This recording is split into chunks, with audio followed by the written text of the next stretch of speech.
The smoke curled through the cracks in the cabin walls like ghostly fingers reaching for Margaret Sullivan.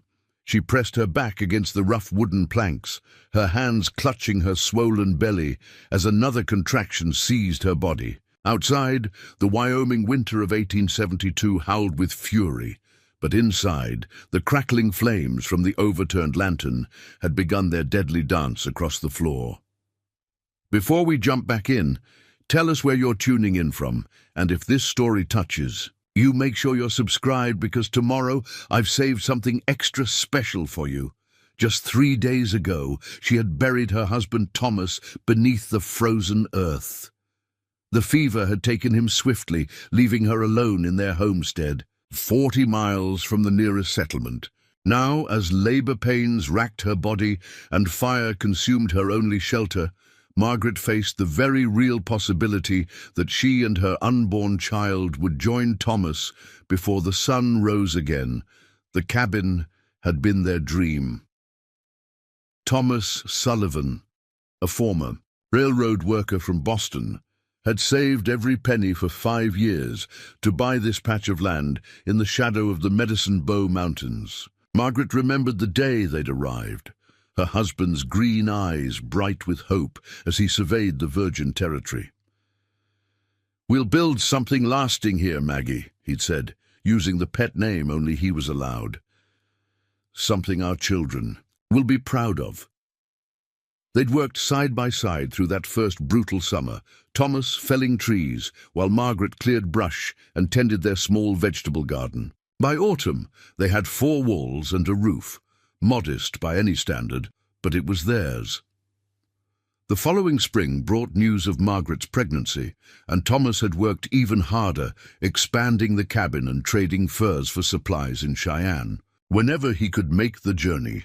But the land was unforgiving. The summer of 1872 brought drought, followed by an early, savage winter. Game became scarce, and Thomas was forced to venture farther from home to hunt.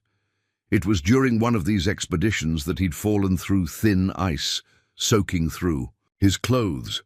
By the time he'd stumbled home, the chill had settled deep in his bones. The fever came fast and burned hot, and no amount of Margaret's nursing could break it.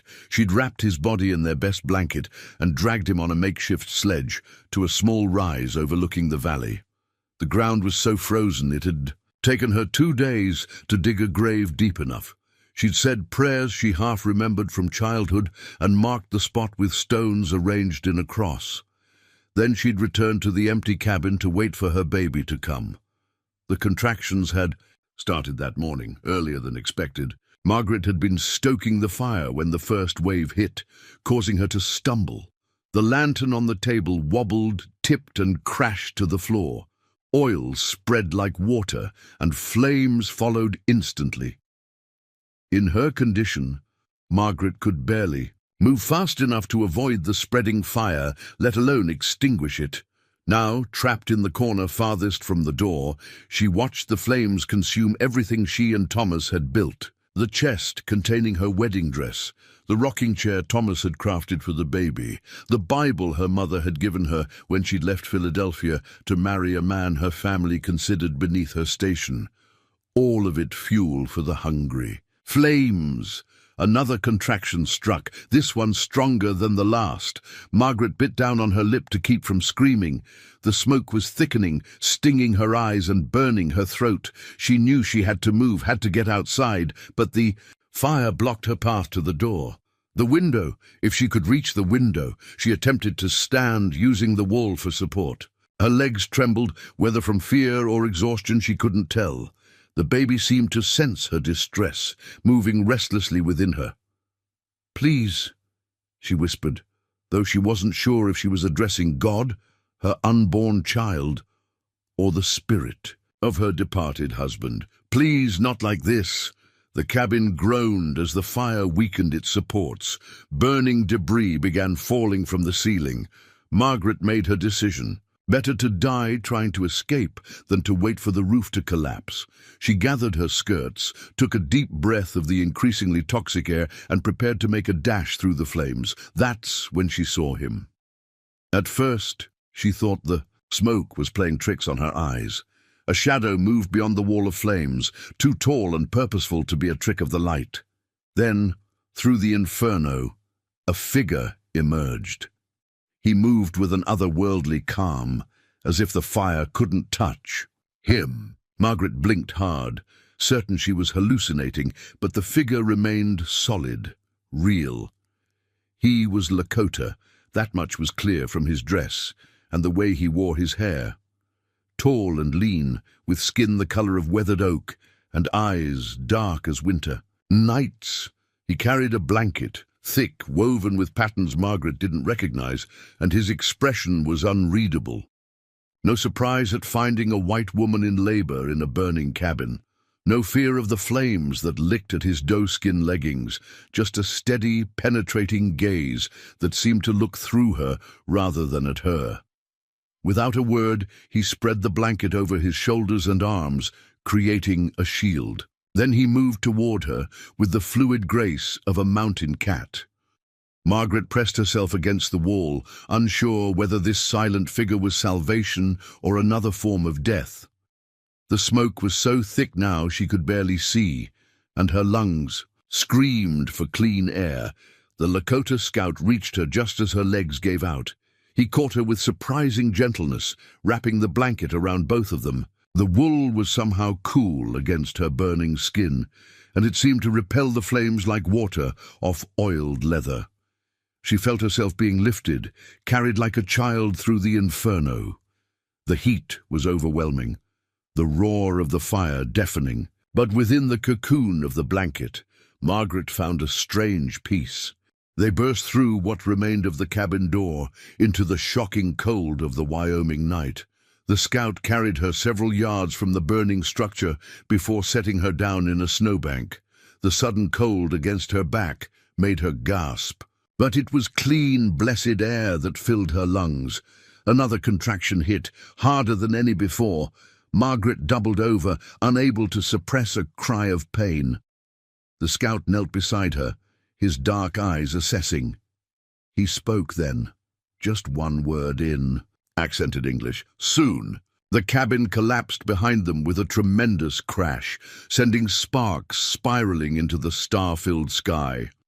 Margaret watched her home, her memories, her last connection to Thomas disappear into the flames. But there was no time for grief. Her body was demanding all her attention now. The baby was coming. The scout moved with quiet efficiency. He cleared a space in the snow, laid down the miraculous blanket, and helped Margaret onto it. From somewhere, she didn't see where, he produced a knife, its blade glinting in the firelight. Margaret's heart seized with fresh fear, but he merely used it to cut strips from the hem of his own shirt. The next hour blurred into a haze of pain and effort. The scout never spoke again, but his presence was strangely comforting. He seemed to know exactly what to do, supporting her when she needed to push, offering her snow to wet her parched lips, never once showing impatience or disgust at the messy, primal business of birth. When the baby finally emerged, a girl, healthy and screaming her displeasure at the cold world, the scout cut the cord with his knife and wrapped the infant in another section of his shirt. He handed the baby to Margaret with something that might have been a smile, though it was hard to tell in the dancing shadows cast by the dying fire. Margaret looked down at her daughter, tears streaming down her soot-stained cheeks. The baby had Thomas's nose and her own stubborn chin. "Grace," she whispered. "Her name is Grace." It seemed fitting, a gift of grace in the midst of loss and destruction. The scout nodded as if he understood. He rose and walked to the edge of the firelight, returning with an armload of wood. Working quickly, he built a small fire, controlled, safe, nothing like the inferno that had nearly claimed them. The warmth was welcome, and Margaret huddled close. Grace nestled against her chest. As the adrenaline faded, exhaustion crashed over Margaret like a wave. She fought to keep her eyes open, afraid that if she slept, she'd wake to find her mysterious savior gone, leaving her alone with a newborn in the Wyoming wilderness. The scout seemed to sense her fear. He touched her shoulder gently and spoke again, his voice soft but clear. "Rest, I watch." Margaret wanted to ask him 1,000 questions. Who was he? Where had he come from? Why had he helped her? But her body had other plans. Her eyelids grew heavy, and despite her best efforts, she felt herself sliding towards sleep. The last thing she saw was the scout sitting cross-legged by the fire, his blanket, somehow unscorched despite their passage through the flames, draped around his shoulders, his dark eyes vigilant in the night. Dawn painted the eastern sky in shades of rose and gold when Margaret stirred. The first thing she noticed was warmth, not the terrifying heat of flames, but the gentle warmth of fur against her skin. She was wrapped in the scout's blanket, with Grace tucked securely against her chest. The baby made small, contented sounds in her sleep. Her tiny fist curled around a strand of Margaret's hair. The second thing she noticed was the shelter. Sometime during the night, the scout had constructed a lean-to using pine boughs and what looked like pieces of salvaged timber from the cabin. It blocked the worst of the wind, creating a pocket of relative comfort in the vast wilderness. The fire still burned steadily, and beside it sat a collection of items that made Margaret's breath catch. A water pouch made from what appeared to be deer bladder. A small iron pot, miraculously intact from the cabin ruins, filled with melted snow, strips of dried meat, wild onions, and some kind of root vegetable she didn't recognize. The scout had spent the night not just watching, but providing. He sat at the edge of their small camp, his back to her, facing the rising sun. His hair, which she now saw clearly in the morning light, was streaked with premature grey despite his apparent youth. Perhaps 30 winters, she guessed. He wore traditional Lakota clothing, but with additions that suggested contact with white settlements, a leather vest with brass buttons, canvas trousers beneath his leggings. As if sensing her awakening, he turned. His face, which had seemed stern by firelight, showed unexpected gentleness in the dawn. He gestured to the pot. "Drink." Margaret struggled to sit up without disturbing Grace. The scout moved to help her, his hands steady but respectful, maintaining a careful distance. Once she was upright, she accepted the pot gratefully, sipping the warm water. It had been flavored with pine needles, giving it a clean, almost medicinal taste. "Thank you," she said, her voice hoarse from smoke.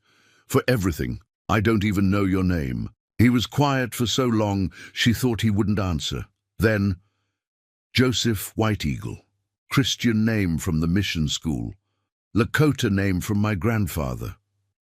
It was the most he'd spoken, and Margaret sensed the weight behind the words. Mission. School meant forced education, cultural erasure. She'd heard stories from Thomas, who'd worked alongside Native Americans on the railroad. The systematic attempt to kill the Indian, save the man, as one administrator had put it. Preparing and narrating this story took us a lot of time, so if you are enjoying it, subscribe to our channel. It means a lot to us. Now back to the story. "I'm Margaret Sullivan," she offered. "This is Grace." Joseph nodded, then busied himself with the fire. He added the meat to the pot, along with the roots and onions. The smell made Margaret's stomach growl embarrassingly loud. She couldn't remember the last time she'd eaten. Sometime before Thomas died, certainly, while the food cooked. Margaret studied their surroundings in the daylight. The cabin was completely gone, reduced to a smoking pile of charred logs and twisted metal. Snow had fallen during the night, covering the worst of the destruction in merciful white.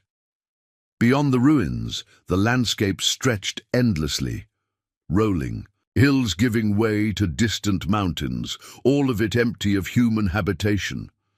"How did you find us?" she asked. Joseph stirred the pot with a stick, considering his answer. "Hunting. Saw smoke. Not normal smoke. Too big. Wrong place. Came to look. Lucky. For us you did. Margaret adjusted Grace, who was beginning to wake. We would have died, maybe. He ladled some of the broth into a tin cup that had survived the fire, handing it to her. Maybe not. You are strong. Margaret almost laughed. She didn't feel strong. She felt broken, lost, overwhelmed by the enormity of her situation. She was alone with a newborn in the middle of winter, miles from civilization, with no shelter, no supplies, no husband. What was she going to do? As if reading her thoughts, Joseph said, "The trading post at Elkhorn Creek. 2 days' walk. 3. With the baby, they will help. I can't walk that far. Not yet. She gestured helplessly at herself, at Grace, at the vast emptiness around them. Not today, Joseph agreed. Rest today. Maybe tomorrow. I will stay. The simple declaration brought tears to Margaret's eyes. This stranger, this man from a people her own kind had wronged in countless ways, was offering to delay his own journey, to help her. She didn't know how to express her gratitude, so she simply nodded and focused on the broth. The day passed quietly. Joseph disappeared for hours at a time, returning with more firewood, more food, and once with a rabbit he'd snared. He showed Margaret how to wrap Grace in the Lakota way, creating a snug bundle that kept the baby warm while leaving Margaret's hands free. He melted snow for washing, helped Margaret clean herself and the baby with gentle efficiency that suggested, "Experience with childbirth. You have children?" Margaret asked during one of these quiet moments. A shadow crossed his face. "Had son. Died in the winter sickness 3 years ago. Wife followed soon after." The words were sparse, but Margaret heard the ocean of grief beneath them. She knew that particular emptiness, the way loss carved out your insides and left you hollow. "I'm sorry." Joseph shrugged, but his eyes remained distant. The way of things. Birth, death, birth again. The circle continues. As afternoon faded toward evening, Joseph began preparing for another night. He reinforced the shelter, gathered more firewood, and surprised Margaret by producing a small leather pouch from his pack. Inside were herbs she didn't recognize. He crushed some between his fingers, releasing a pungent aroma, and added them to a fresh pot of water. "For healing," he explained. "My grandmother's medicine helps the body recover from birth." Margaret accepted the tea gratefully. It tasted bitter, but not unpleasant, and within minutes she felt a subtle easing of the deep ache in her muscles. Grace nursed contentedly, seemingly unfazed by their dramatic entry into the world. As darkness fell, Joseph built up the fire and settled into the same watchful position as the night before. Margaret found herself studying him in the firelight, trying to reconcile everything she'd been told about Indians with the reality of this quiet, competent man who'd saved their lives. "Why?" she asked suddenly. "Why help us? Your people have no reason to love mine." Joseph was quiet for so long, she wondered if he'd heard her. Finally he spoke, his voice carrying the weight of old pain and hard-won wisdom. "When I was a boy, maybe 10 winters, soldiers came to our village, killed many. My mother hid me in the river, under the bank. I watched." He paused, his jaw tightening.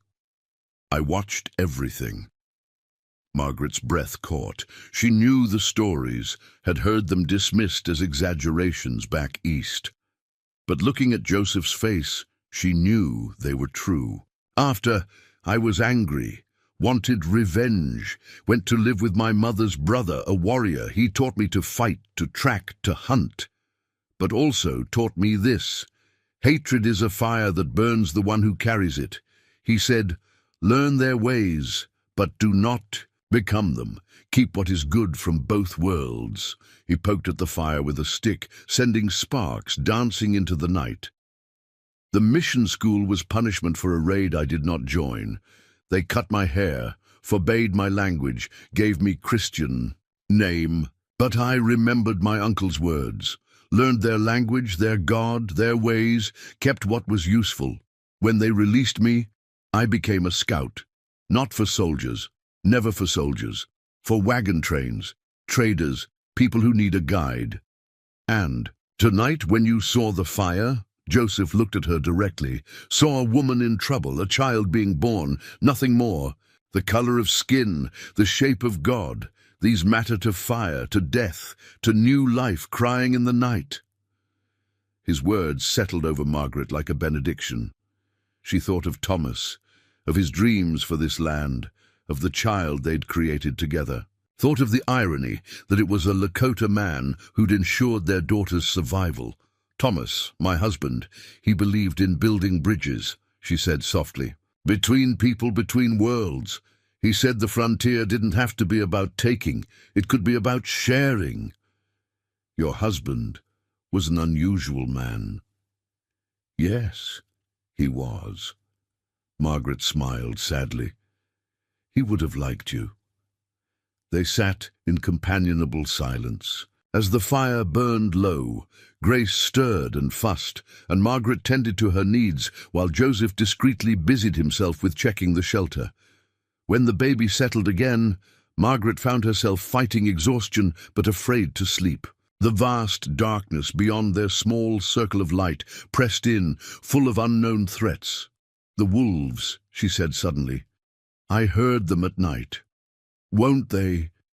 Joseph shook his head. Not here. This place has protection. What kind of protection? He hesitated, then pointed to markings she hadn't noticed before. Symbols carved into the trees surrounding their camp. Old signs, sacred markers. This was the ceremony ground once, long ago. Animals know. Respect such places. Margaret studied the symbols, curious despite her exhaustion. Your people's ceremonies? Older than my people, older than yours. The first people, the ancient ones. They knew how to speak to the land, how to ask for safety. Their marks still carry power. It should have sounded like superstition, but sitting there in the wilderness with her newborn daughter, alive against all odds, thanks to this man's intervention, Margaret found herself believing. The rational part of her mind, the part educated, in Philadelphia drawing rooms and lecture halls, might scoff, but her heart knew better.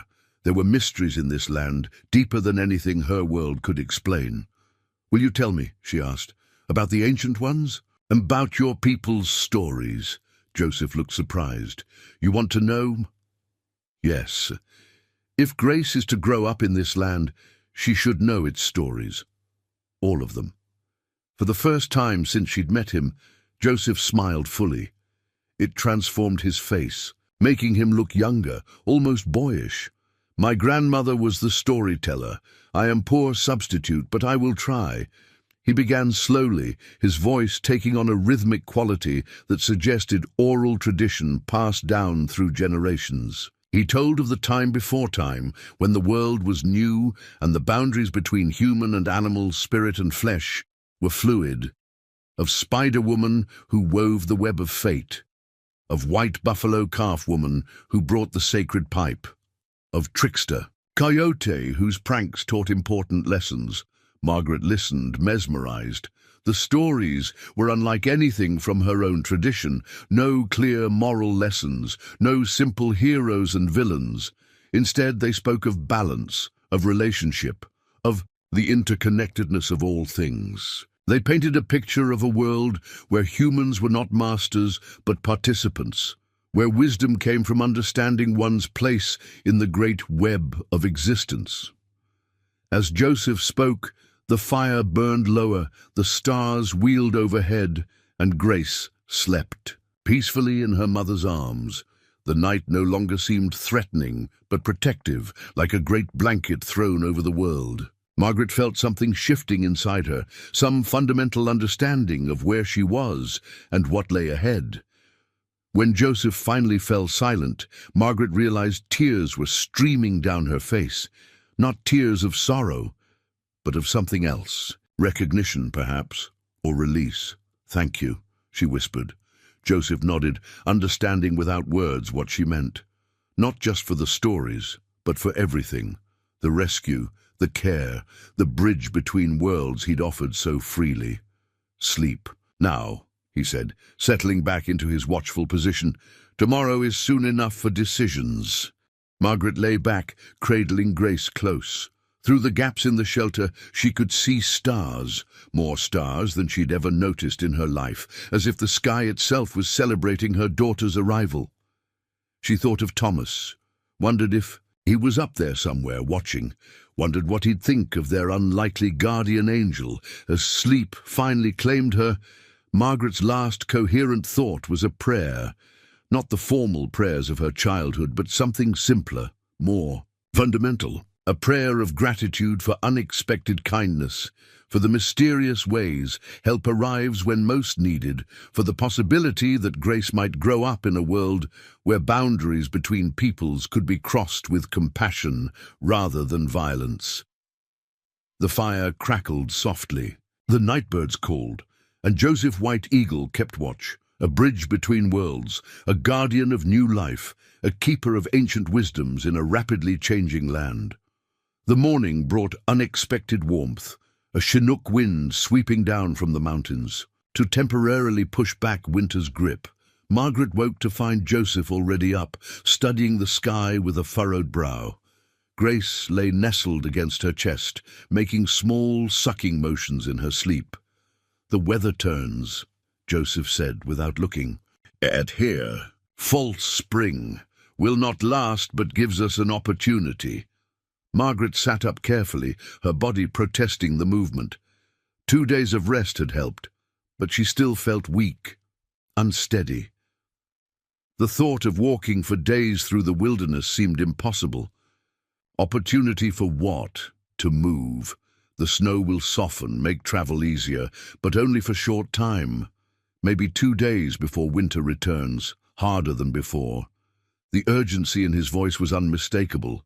Margaret looked at the meager supplies they'd salvaged, at her tiny daughter, at the vast expanse of country between them and safety. "I don't know if I can make it." Joseph turned to face her, his dark eyes serious. "Not to the trading post. Too far. But there is another place, closer, half a day's walk, maybe less if we go slow." "What place?" He hesitated, clearly weighing his words. "My winter camp, hidden valley, protected from wind, shelter, supplies, safe place to grow strong." Margaret's first instinct was to refuse. Going deeper into the wilderness, farther from her own people, seemed like madness. But looking at Joseph, remembering all he'd done for them, she found her fears battling with a growing trust. This man had saved their lives and asked nothing in return. And what were her alternatives? Wait here for rescue that might never come? Attempt the journey to the trading post and risk Grace's life? "Your camp," she said slowly. "Would we be welcome there?" A ghost of a smile crossed Joseph's face. "No one there but memories. I have been wintering alone since—" He didn't finish. But Margaret understood, since his wife and son died. "All right," she heard herself saying. "We'll go to your camp." Joseph nodded, immediately beginning preparations. He fashioned a carrying sling from the salvaged blanket, showing Margaret how to secure Grace against her chest while keeping her hands free. From the ruins of the cabin, he salvaged anything useful. A knife, some nails, a small mirror miraculously unbroken. Everything went into a pack he created from deer hide and salvaged leather. By mid-morning, they were ready. Joseph shouldered the pack and helped Margaret to her feet. She swayed, dizzy from the effort, but his steady hand kept her upright. Grace whimpered at the movement, but settled quickly, lulled by the warmth of her mother's body. They set off slowly, Joseph leading the way through terrain that looked impassable to Margaret's eyes. He seemed to read the land like others might read a book, finding game trails invisible to her, avoiding deep drifts, choosing paths that offered shelter from the wind. Every few minutes he would pause, allowing her to rest, checking that Grace was secure. The Chinook wind grew stronger as they walked, turning the snow to slush underfoot. Water dripped from pine branches, creating a constant pattern like rain. Birds that had been silent for weeks began to call, fooled by the false spring. Margaret found herself oddly grateful for the deception. Without it, this journey would have been impossible. They'd been walking for perhaps 2 hours when Joseph suddenly stopped, holding up his hand for silence. Margaret froze, her heart racing. In the distance she heard it. Voices. Men's voices speaking English. Joseph pulled her behind a cluster of rocks, motioning for absolute quiet. Through the trees, Margaret could make out 3 figures on horseback. White men, heavily armed, their faces hard with purpose. As they drew closer, she could hear their conversation. "Tracks lead this way. Saw the smoke 2 nights back. Indians, sure as hell. Could be trappers." "Not likely." "Trappers. Don't build signal fires. Besides, Porter said he saw a brave man moving through here yesterday, Lakota by the look of him." Margaret felt Joseph tense beside her. She understood the danger immediately. These men were hunting Indians, any Indians. If they found Joseph, they'd shoot first, ask questions never, and her presence might not make any difference. She'd heard stories of white women found with Indian men, treated as captives regardless of the truth. The riders were moving closer, following a trail that would bring them within yards of their hiding spot.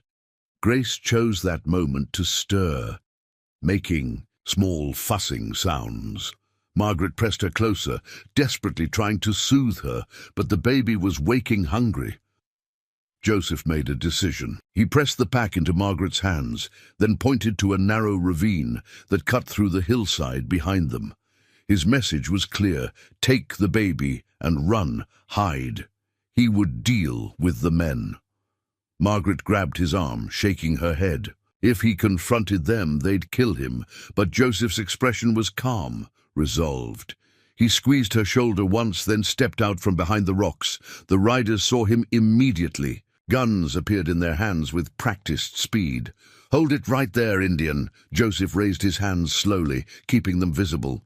When he spoke, his English was deliberately broken, playing into their expectations. "No trouble, just scout. Work for a wagon company." "Like hell you do." The lead rider, a grizzled man with cold blue eyes, kept his rifle trained on Joseph's chest. "What wagon company?" "Mackenzie outfit, from Fort Laramie. Scout ahead for spring crossing." The men exchanged glances. The Mackenzie name carried weight. One of the biggest freight companies operating between the Missouri and the coast. But suspicion remained thick in the air. "Where's your papers, then?" "Mackenzie always gives his scouts papers." Joseph reached slowly for his vest, producing a folded document. Margaret, watching from the ravine where she'd retreated with Grace, recognized it as authentic. She'd seen similar papers when Thomas had worked for the railroad. But would these men believe it? The leader snatched the paper, scanning it quickly. His expression shifted from suspicion to disappointment. "Shit, he's legal, boys." "Could be forged," one of the others suggested. "Indians are getting clever these days." "Nah, I know Mackenzie's mark. This is real." He handed the paper back to Joseph with obvious reluctance. "What are you doing out here anyway? Season's wrong for scouting. Hunting, trail meet for spring drive. See smoke 2 nights back, go to look, nothing there. Cabin burned down." "Yeah, we saw that too. Settlers probably. Damn fools building way out here."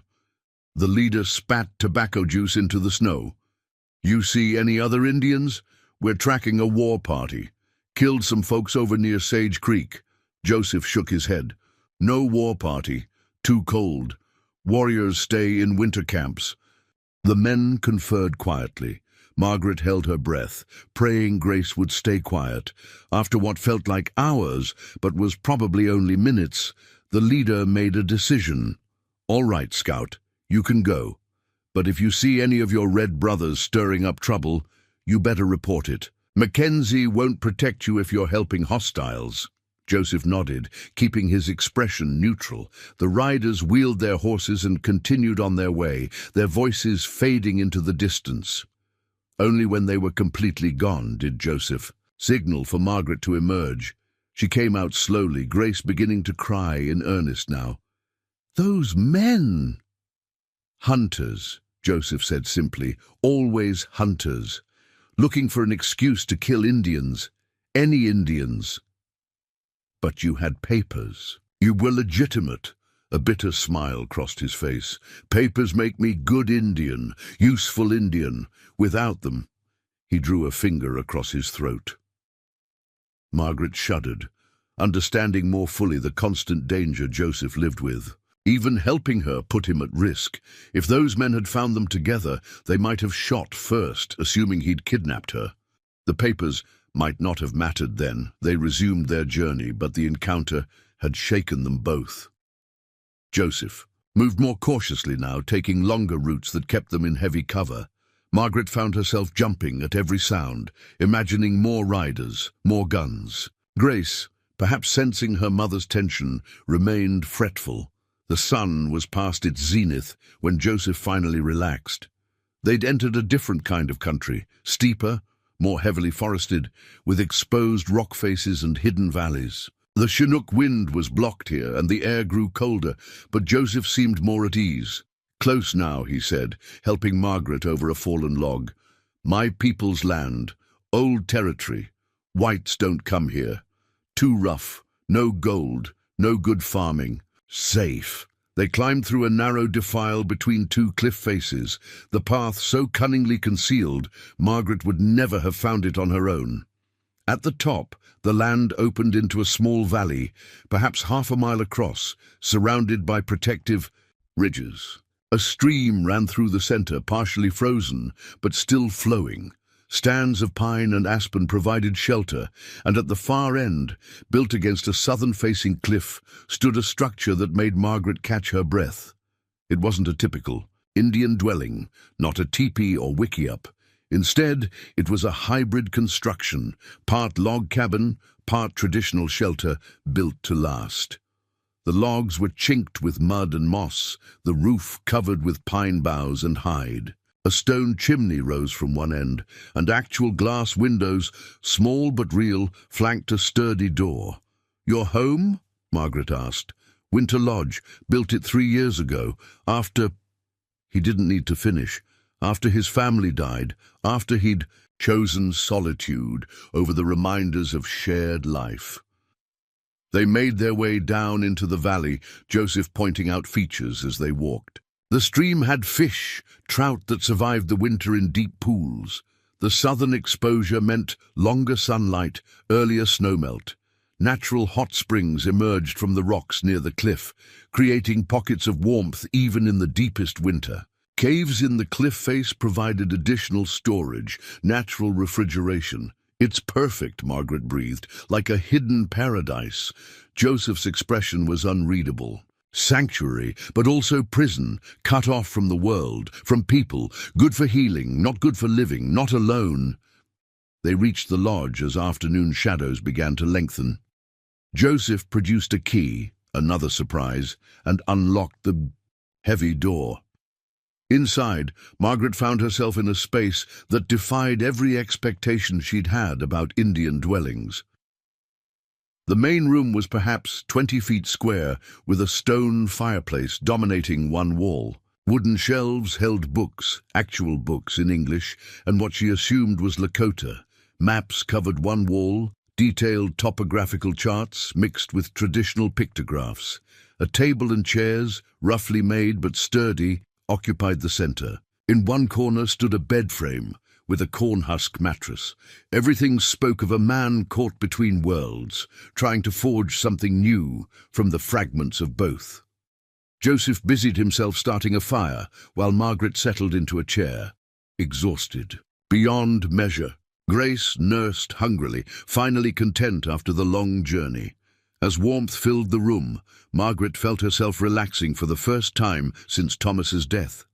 They were safe. They had shelter. They had a chance.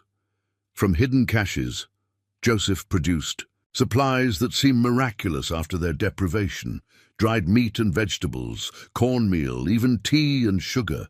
He prepared a simple meal while Margaret explored the lodge, marveling at the ingenuity of its construction.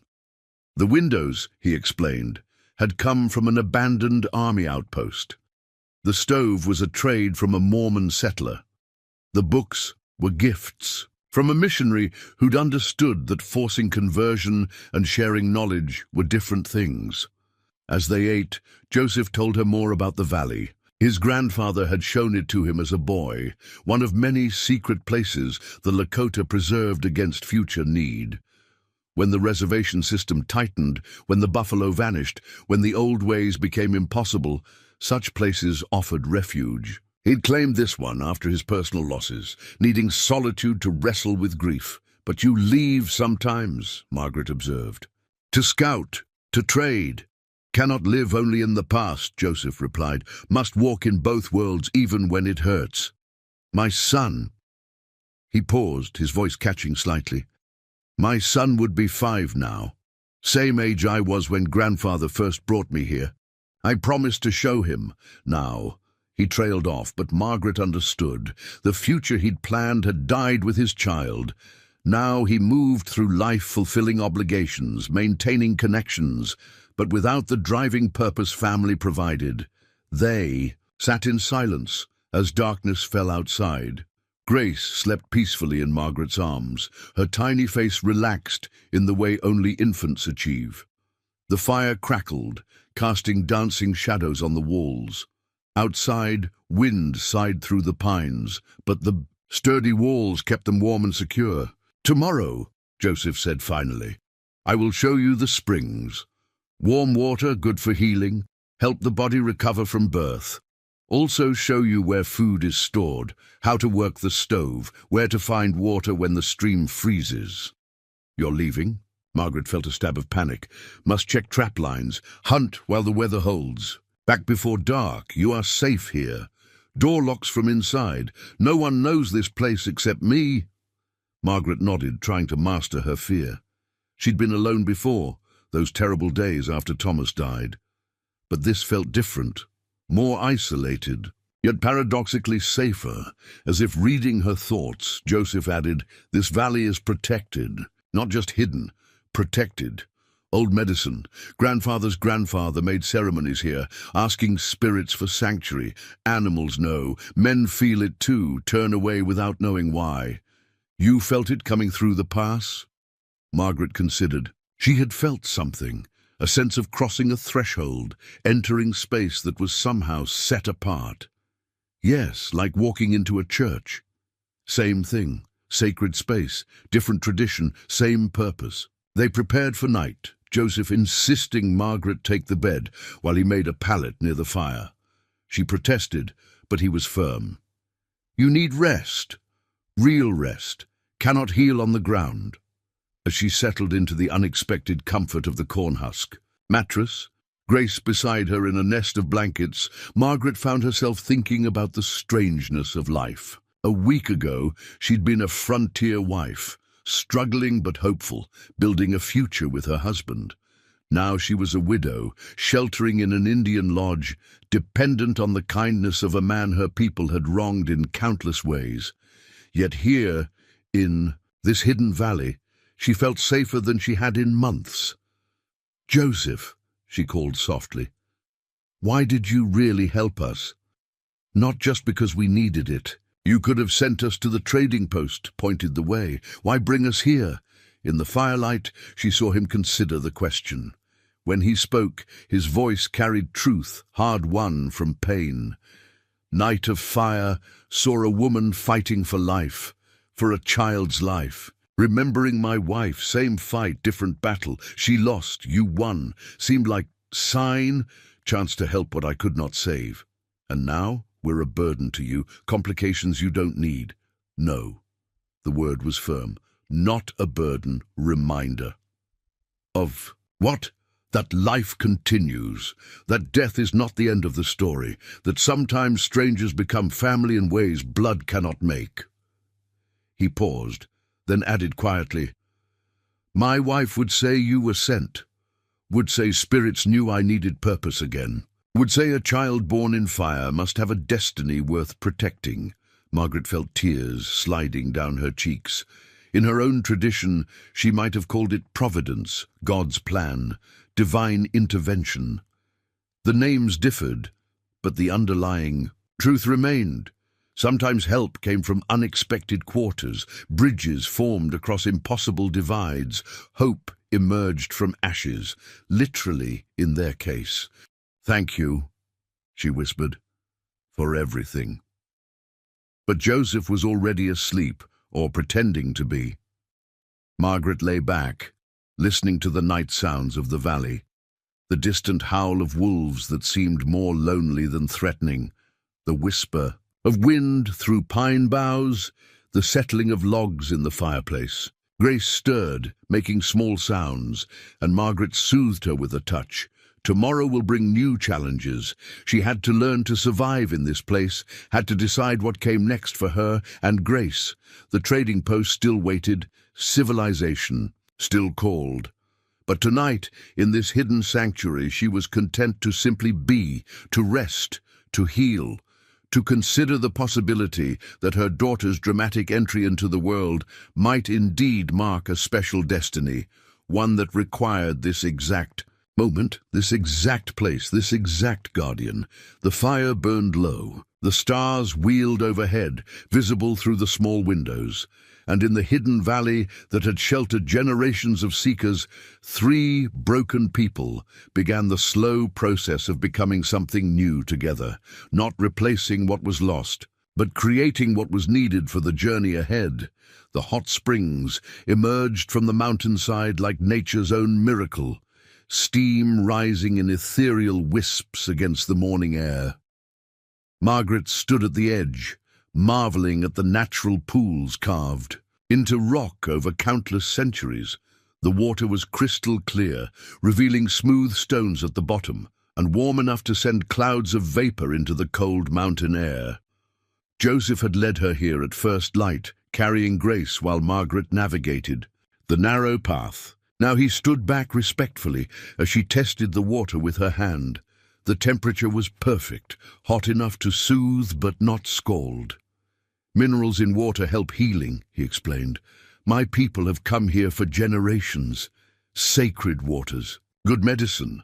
Margaret had been raised to be modest, but the promise of warm water after days of cold and pain overcame her reservations. Joseph turned away without being asked, busying himself with checking snares he'd set along the tree line. With careful movements, Margaret undressed and lowered herself into the pool, gasping as the heat embraced her battered body. The relief was immediate and profound. Muscles she hadn't realized were clenched began to relax. The deep ache from childbirth eased. For the first time since the fire, she felt truly clean. She closed her eyes, letting the mineral-rich water work its magic. Grace lay nearby on a bed of soft pine needles, wrapped in the miraculous blanket that had saved them from the flames. The baby seemed content, making small cooing sounds as she watched the play of sunlight through the trees. The scene was so peaceful it felt almost dreamlike. "Your wife," Margaret called to Joseph, who was examining tracks near the forest edge. "She came here too?" "Yes, many times," said the waters sang to her. He remained focused on his task, giving her privacy. "She was with child when the sickness came. Would have given birth in spring." Margaret's heart ached for him. To lose both a wife and an unborn child, the parallel to her own loss, was painful. Yet Joseph had saved her and Grace, had given them what he couldn't give his own family. The generosity of that act overwhelmed her. She bathed in silence after that, washing away not just the physical remnants of their ordeal, but something deeper. When she finally emerged, wrapping herself in the clean clothes Joseph had provided from his stores, she felt renewed in more than body. They spent the morning at the springs, Joseph teaching her which pools were best for different purposes, the hottest for sore muscles, the cooler ones for drinking. a special alcove where the minerals concentrated for treating wounds. He showed her how to identify the healing plants that grew in the warm microclimate around the springs, explained which ones helped with milk production for nursing mothers, which eased pain, which fought infection. Grace nursed contentedly while they talked, the baby clearly thriving despite their dramatic circumstances. Margaret found herself studying Joseph as he spoke, noting the way his hands moved when he explained things, the depth of knowledge he carried, the gentle way he handled even the smallest plant. This was not the savage her Eastern education had prepared her to fear, but a man of learning and wisdom, different from her own but no less valuable. By midday, they returned to the lodge. Joseph prepared to check his trap lines as promised, but first he showed Margaret around the valley in daylight. The hidden paradise revealed more secrets. Caves for storage, a smokehouse cleverly concealed among the rocks, patches where medicinal plants grew in abundance during summer. He pointed out game trails, showed her how to read the signs of different animals, explained which were dangerous and which were simply curious. The elk come down in deep winter, he said, indicating a meadow near the stream. Easy hunting then, deer too. Bears sleep in caves on the north ridge. Stay away from there until true spring. Wolves pass through but don't den here. They know this is a human place. How long have your people known about this valley? Joseph considered. Story is about 7 generations, maybe more. Was refuge during the bad times, when Crow raided from the north, when the first white men brought disease. Hidden places like this kept people alive. And now it keeps us alive, Margaret said softly. Joseph looked at her directly. Yes, but questions come. How long do you stay? What do you want for the future? I will help either way, but I must know. For plan, it was the conversation Margaret had been dreading. In the immediate aftermath of the crisis, survival had been enough, but now, in this place of safety, larger questions loomed. Where did she belong? What kind of life could she give Grace? I don't know, she admitted. Everything I planned died. With Thomas, the homestead is gone. I have no family back east who would welcome me. They disowned me when I married beneath my station. The trading post, she trailed off, thinking of what awaited her there. Pity at best, exploitation at worst. A widow with a newborn was vulnerable in frontier society. You could stay here, Joseph said carefully. Through winter at least. Spring brings choices. Now only survival matters. The offer hung between them, weighted with implications neither was ready to examine. Margaret knew what he was risking. Harboring a white woman and child could bring trouble he didn't need. Yet the alternative terrified her. The thought of facing the world alone with Grace, of trying to build a life from nothing. I would be grateful to stay, she said finally, until spring, until I'm stronger and can decide wisely. Joseph nodded, satisfaction flickering across his features. Good. Now I will show you everything. How to bank fire so it lasts through the night, where emergency supplies are hidden. How to bar the door properly. Must know these things. The afternoon became a practical education. Joseph was a thorough teacher, ensuring Margaret understood not just what to do, but why. The stove had quirks, a damper that stuck, a particular way the wood needed to be stacked. The well outside could freeze in extreme cold, but there was always water from the hot springs. The root cellar stayed constant temperature, perfect for storage. Signal methods if she needed help, specific patterns of smoke during day, arrangements of lanterns at night. You're preparing me to be alone, Margaret observed. Preparing you to be capable, Joseph corrected. Difference between alone and helpless. You are a strong woman. Survived what would kill many, but strength needs knowledge to be useful. As shadows lengthened, Joseph gathered his hunting gear. Margaret felt anxiety rising at the prospect of his departure, even for a few hours. The lodge suddenly seemed very isolated, the valley very empty. Bears are sleeping, yes? She asked, trying to keep fear from her voice. Yes, and the door is strong. You are safe here, but take this. He handed her a revolver, a well-maintained army. Colt.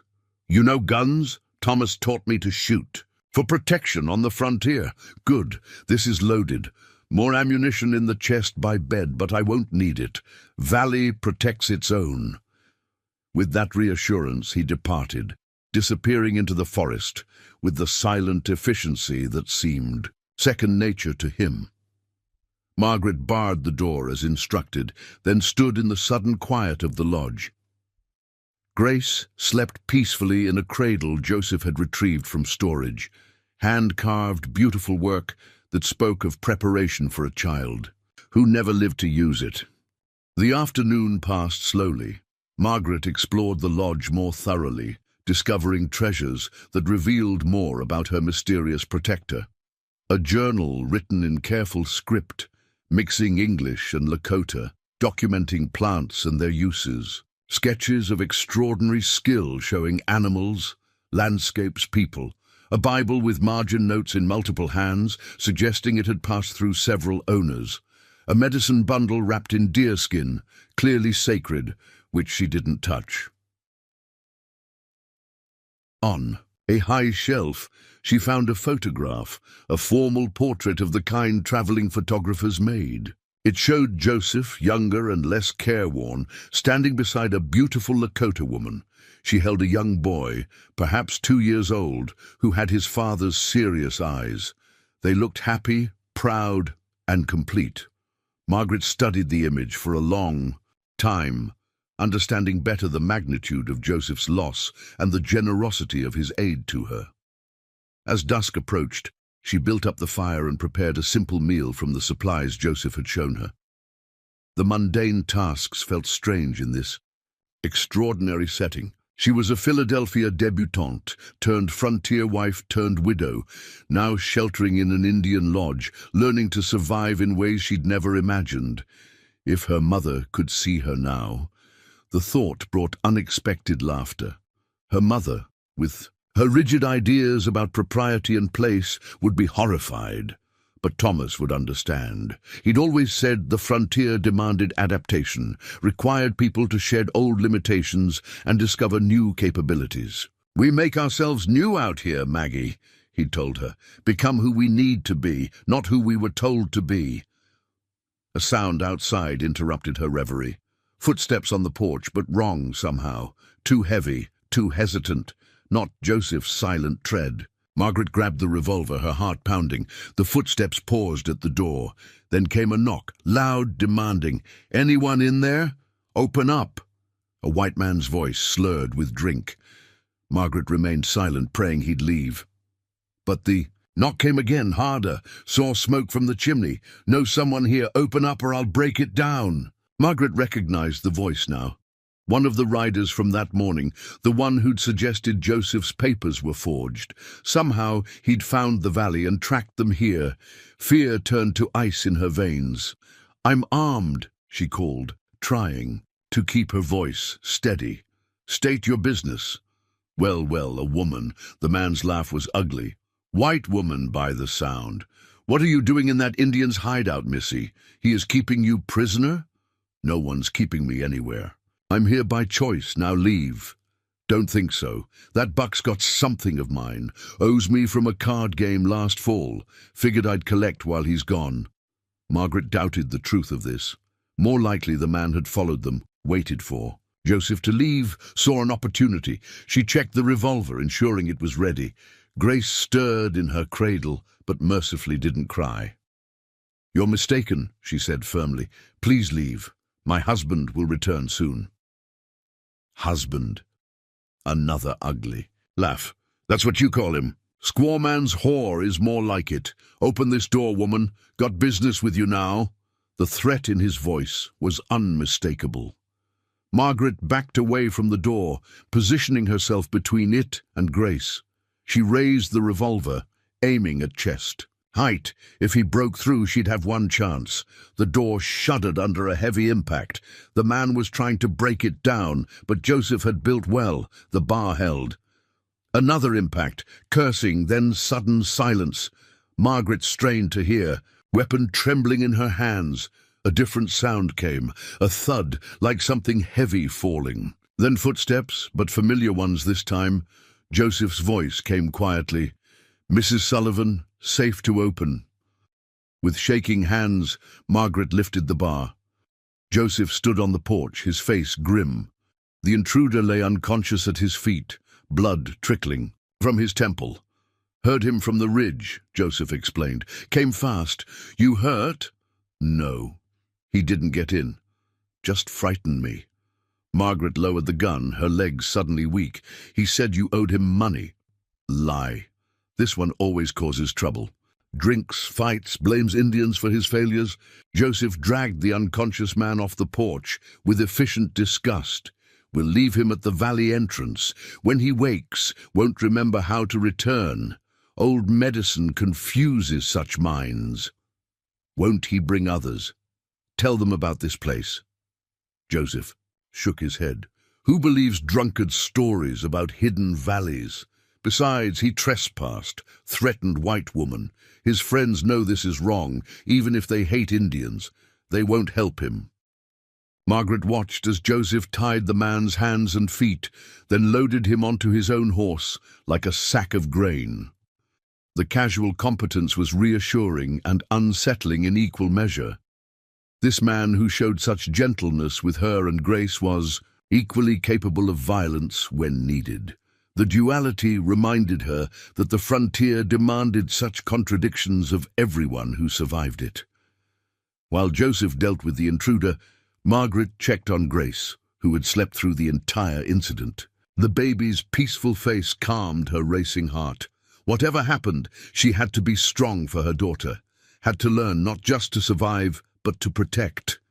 Joseph returned an hour later, the intruder's horse in tow. "Left him where his friends." "We'll find him. Took his weapons. He won't trouble us again." "How can you be sure?" Joseph's smile was cold. "Told him the valley is cursed, that spirits of dead warriors guard it, that any white man who enters uninvited will face judgment. He may not believe, but fear will keep him away. Such men are cowards beneath the bluster." They prepared dinner together, a strange domesticity after the evening's violence. Joseph had brought back 2 rabbits and a grouse from his trapline. He showed Margaret how to clean and prepare them, another skill for survival. As they worked, he told her about other defensive measures, hidden weapons, caches, escape routes if the lodge was compromised, places in the valley where one person could hold off many. "You prepare for war," Margaret observed. "Prepare for possibility. Peace is preference, but frontier teaches readiness. Your husband understood this, yes?" "Yes. Thomas believed in being prepared. He just wasn't prepared for fever. No one prepares for everything. Death finds its way. But life continues, adapts, survives. You prove this. Your daughter proves this." After dinner, they sat by the fire, Grace cradled in Margaret's arms. The earlier fear had faded, replaced by a strange sense of security. Not the security of civilization, with its laws and conventions, but something more primal. The security of strength recognized and respected, of sanctuary defended, of capability proven. "I fired a shot," Joseph said suddenly. "When I stopped him, your neighbor will have heard, may come to investigate." "My neighbor?" Margaret was confused. The valley seemed completely isolated. "Marcus Freeman, trapper, lives 3 valleys over. Good man, married to a Cheyenne woman. They winter near here most years. He'll recognize my rifle's sound and know something happened." "Will he come?" "Perhaps. Tomorrow, if at all. Marcus minds his own business, but gunfire is everyone's concern. Out here," Joseph paused, "might be good for you to meet him, and Sarah, his wife. She knows healing, especially women's medicine, could help you recover fully." The idea of other people nearby was both comforting and unsettling. Margaret had begun to think of the valley as their private world, separate from outside complications. But she recognized the wisdom in Joseph's suggestion. She needed allies, needed to understand the broader community of this wilderness, such as it was. Do they have children? 2 boys, half-breeds, like Joseph caught himself. Like Grace will be considered if we stay together through winter. World has names for such children, not kind names. The implication hung heavy in the air. By staying. Here, by accepting Joseph's protection, Margaret was crossing lines her world drew firmly. Grace would grow up between worlds, belonging fully to neither. It was a burden Margaret hadn't considered in the immediacy of survival. Thomas dreamed of a different world, she said quietly, where such divisions mattered less, where people were judged by character, not color. He thought the frontier might birth that world. Pretty dream, but the frontier often makes divisions worse. Fear drives people to extremes. Do you regret helping us? The complications it brings? Joseph was quiet for a long moment. No regret. But truth must be faced. You stay here through winter, stories will spread. White woman living with an Indian man. Some will say captive, some will say worse. When you return to your world, those stories follow. And if I don't return to that world? The question surprised them both. Margaret hadn't meant to voice it, hadn't even fully formed the thought. But once spoken, it demanded examination. Joseph studied her carefully. Then a different future opens. Harder in some ways, free in others. But choice must be yours, made with clear eyes. Not from fear or gratitude or loneliness. From understanding what each path means. Margaret nodded, recognizing the wisdom in his words. These were not decisions for tonight, not choices to be made in the shadow of crisis. But seeds had been planted, possibilities acknowledged. The winter would give time for clarity. Outside, wind howled through the pines, but the lodge remained. Warm and secure. Grace slept peacefully, innocent of the complex world she'd entered. The fire crackled softly, casting dancing shadows on walls that had witnessed loss and now sheltered unexpected hope. Joseph rose to check the door's bar, then paused. From a chest near his bed, he withdrew something wrapped in soft leather. He approached Margaret almost shyly, unusual for a man so confident in action. "This was made for my son," he said, unwrapping the object. "Never used." It was a cradle board, beautifully crafted, decorated with beadwork in patterns that seemed to tell stories. The wood was smooth as silk, the leather soft and supple. Every detail spoke of love, hope, preparation for a future that never came. "I can't," Margaret began, but Joseph shook his head. "Not a gift. Loan. For Grace, while you stay. Practical thing. Keeps babies safe, lets mother work. But also," he struggled for words, "also healing, for board to hold the child again, for a child to have what was made with love." Circle continues. Margaret accepted the cradleboard, running her fingers over the intricate beadwork. She understood what this offering cost him, what it meant. Not a romantic gesture, but something deeper.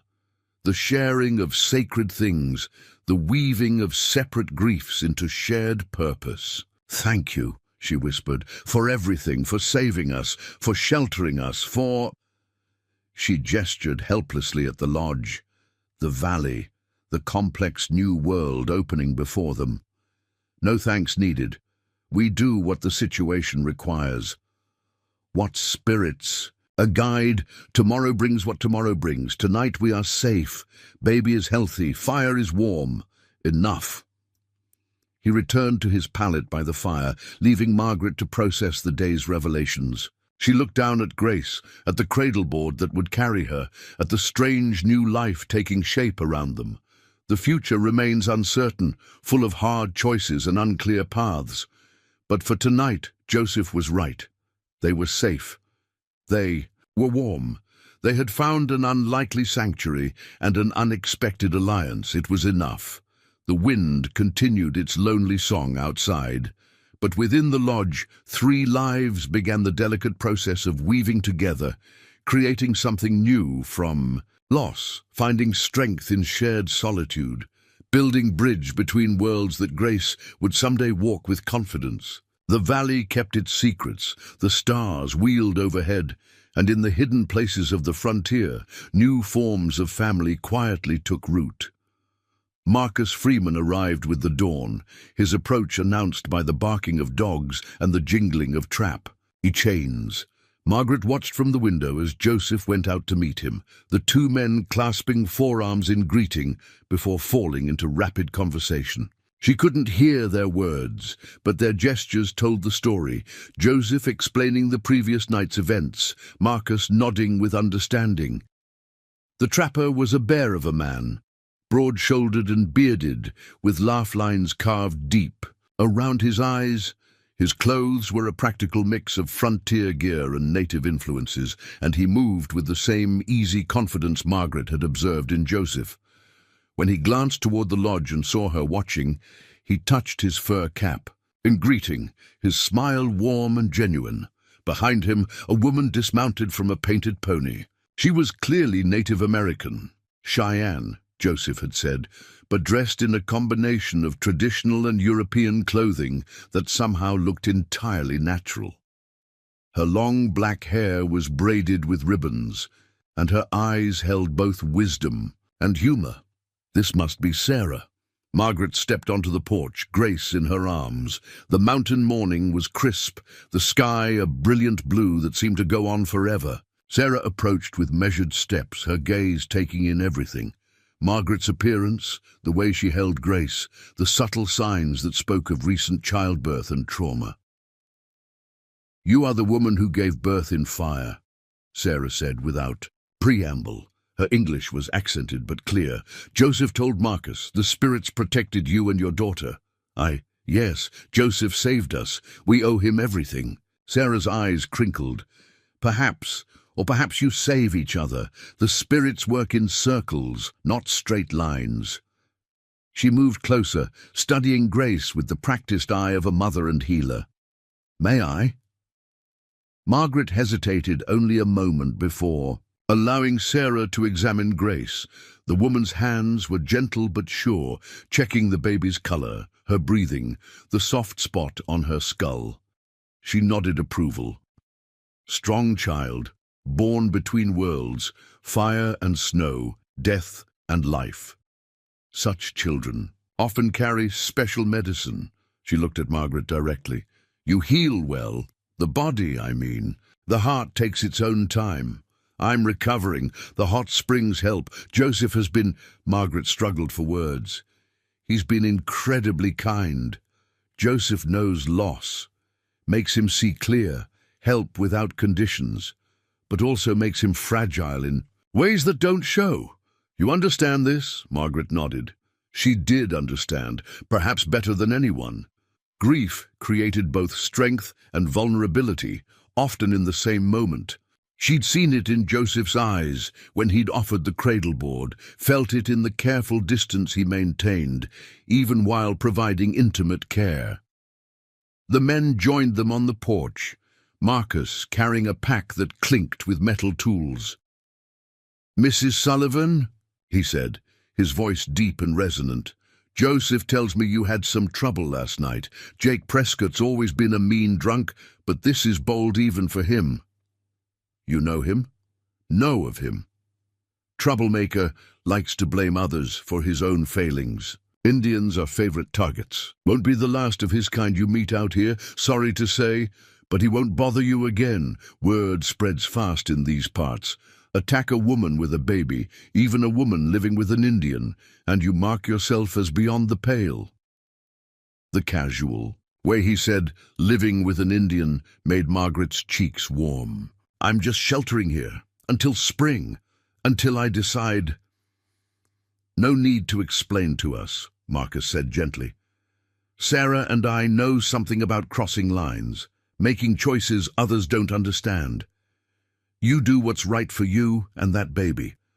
Let the rest sort itself." They spent the morning together, a strange but comfortable gathering. Sarah examined Margaret more thoroughly, providing herbs and instructions for complete recovery. She showed Margaret how to use the cradle board properly, demonstrating with the ease of experience. Her own boys, she explained, were nearly grown. Now, 12 and 14, out on their first solo hunt with their cousin. They struggle sometimes, Sarah admitted. Not native enough for some, not white enough for others. But Marcus and I taught them to be strong in both worlds. Your Grace will need that strength too, whatever path you choose. The conversation was interrupted by the sound of approaching horses, multiple riders moving fast. Joseph was on his feet instantly, rifle in hand. Marcus joined him, both men moving with coordinated precision that spoke of past dangers faced together. But the lead rider carried a white flag, an actual piece of cloth tied to a stick. As the group drew closer, Margaret recognized the leader, James Mitchell, owner of the largest ranch in the territory. She'd met him once at a social gathering in Cheyenne before she and Thomas had moved to their homestead. He was known as a fair man, one who honored agreements and kept his word. Mitchell rode up slowly, hands visible, his men hanging back at a respectful distance. "White Eagle," he called. "Freeman, ladies." He touched his hat brim. "Come in peace. Need to talk." Joseph lowered his rifle slightly. "Talk then." "Had a visit from Jake Prescott this morning. Spinning tales about being ambushed, robbed. Says you got a white woman captive here. Now, I know Prescott for being a liar and a fool, but others are listening. There's talk of forming a rescue party." Margaret stepped forward. "I'm no captive, Mr. Mitchell. I'm here by choice. Mr. White Eagle saved my life and my daughter's. If anyone needs rescuing, it's from men like Prescott who threaten women and children."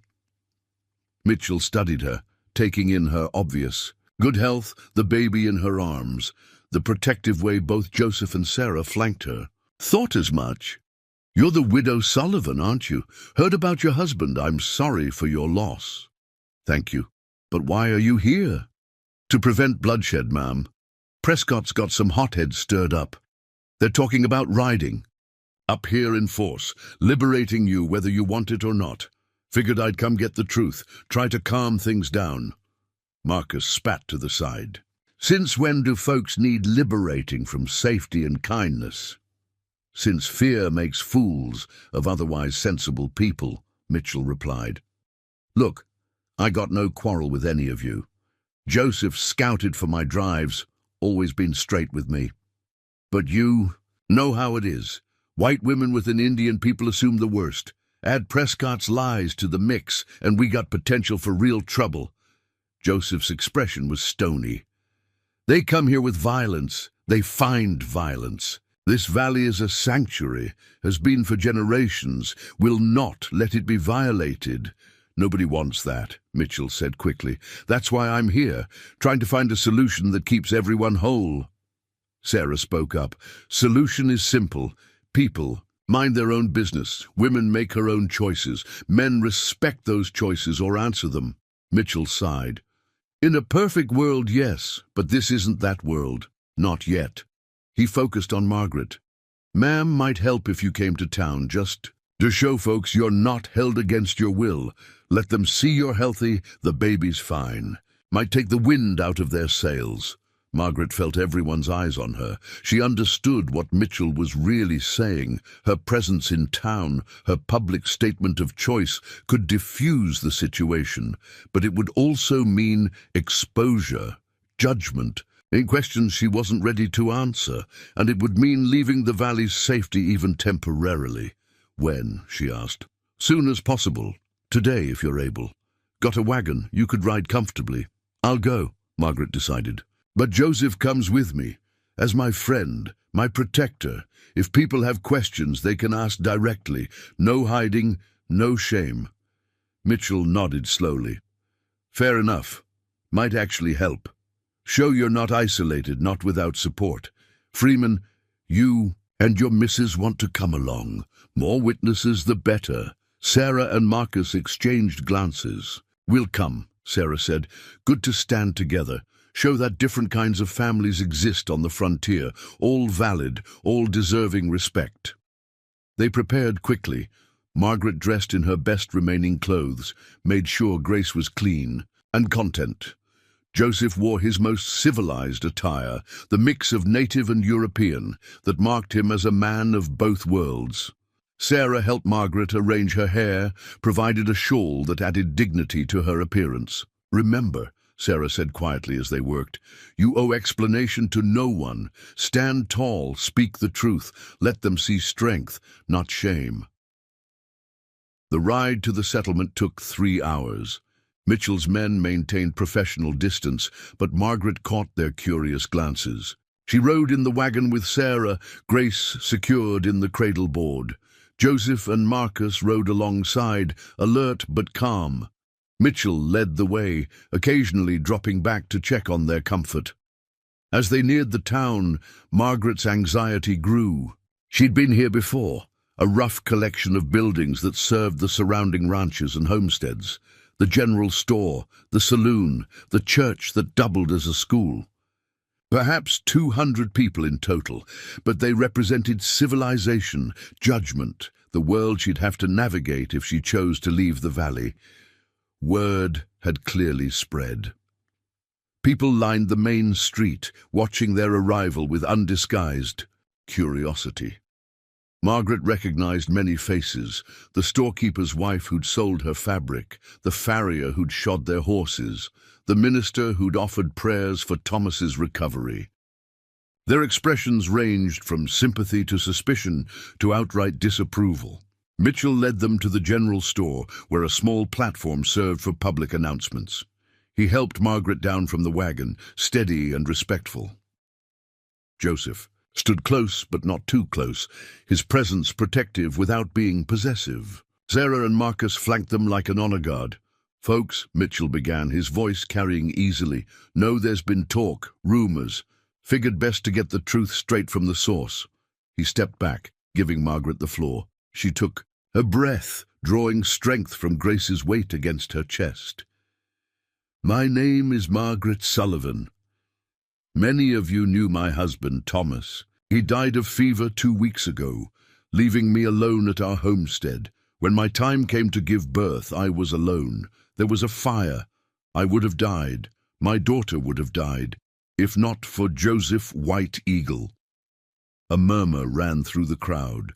Margaret continued, her voice gaining strength. "He saved us, sheltered us, treated us with nothing but kindness and respect. I stay in his valley by choice, not force. I make my own decisions about my future and my daughter's future. No one has the right to question those decisions or threaten our safety." "But he's an Indian," someone called from the back. "It ain't proper." Margaret's eyes flashed. "What's not proper is letting a woman and baby die because of prejudice. What's not proper is spreading lies and threatening violence. Joseph White Eagle has shown more Christian charity than many who claim that name. I'll not stand here and defend decency to those who would judge it by skin color alone." The crowd stirred uneasily. The minister stepped forward. "Mrs. Sullivan, no one questions your gratitude, but surely you see how this appears. A widow alone with a savage—" "Careful, Reverend." Marcus Freeman's voice cut through like a blade. "That savage has saved more lives than you've blessed, including mine more than once. You want to talk about Christian behavior? Look at actions, not ancestry," Sarah added her voice. "I am Cheyenne. My husband is white. Our children are both and neither. Are we also improper, savage? Where does your judgment end?" The Reverend flushed but held his ground. "The Bible speaks against such unions. The Bible speaks of kindness to strangers," Margaret interrupted, "of loving thy neighbor, of judging not. I've seen more biblical behavior from Joseph than from those who would condemn him." An older woman pushed through the crowd. Margaret recognized her, Mrs. Campbell, whose husband ran the largest dry goods store. She'd always been kind, offering advice when Margaret was new to frontier life. "Child," Mrs. Campbell said gently, "we're concerned for you, for your reputation. For your daughter's future. Surely you have family back east, somewhere proper to go. My family disowned me when I married Thomas. Said he was beneath our station. Now some say Joseph is beneath me. When will I be allowed to judge for myself who deserves respect? The question hung in the air. Margaret saw various reactions ripple through the crowd, some shamefaced, some defiant, some thoughtful. Jake Prescott stood near the saloon, his head bandaged, his expression sullen. But he said nothing, perhaps aware that his credibility was shot. Mitchell stepped forward again. Think we've heard enough. Mrs. Sullivan's made her position clear. She's no captive, needs no rescue. Anyone who troubles her or White Eagle will answer to the law, and to me personally. That clear? A general murmur of assent, though not enthusiastic. The crowd began to disperse, but not before many took long looks at Margaret, at Grace in her cradleboard, at the unlikely group standing together on the platform. The storekeeper approached hesitantly. Mrs. Sullivan, got some supplies ordered. For your husband. Arrived last week. Didn't know what to do with them. Margaret felt tears threaten. Thomas's last order. Probably tools for spring planting, seeds for the garden they'd planned. Dreams that would never grow now. I'll take them, she said quietly. Mr. White Eagle can transport them. The transaction was completed quickly. The supplies included not just tools, but fabric, thread, even some toys Thomas had ordered for the baby. Each item was a fresh wound, a reminder of the future they'd lost, but also potential. Seeds could grow in new soil.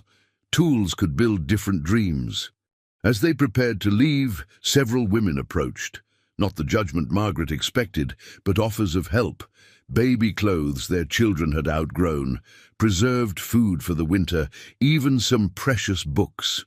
The frontier, for all its hardships, could surprise with generosity.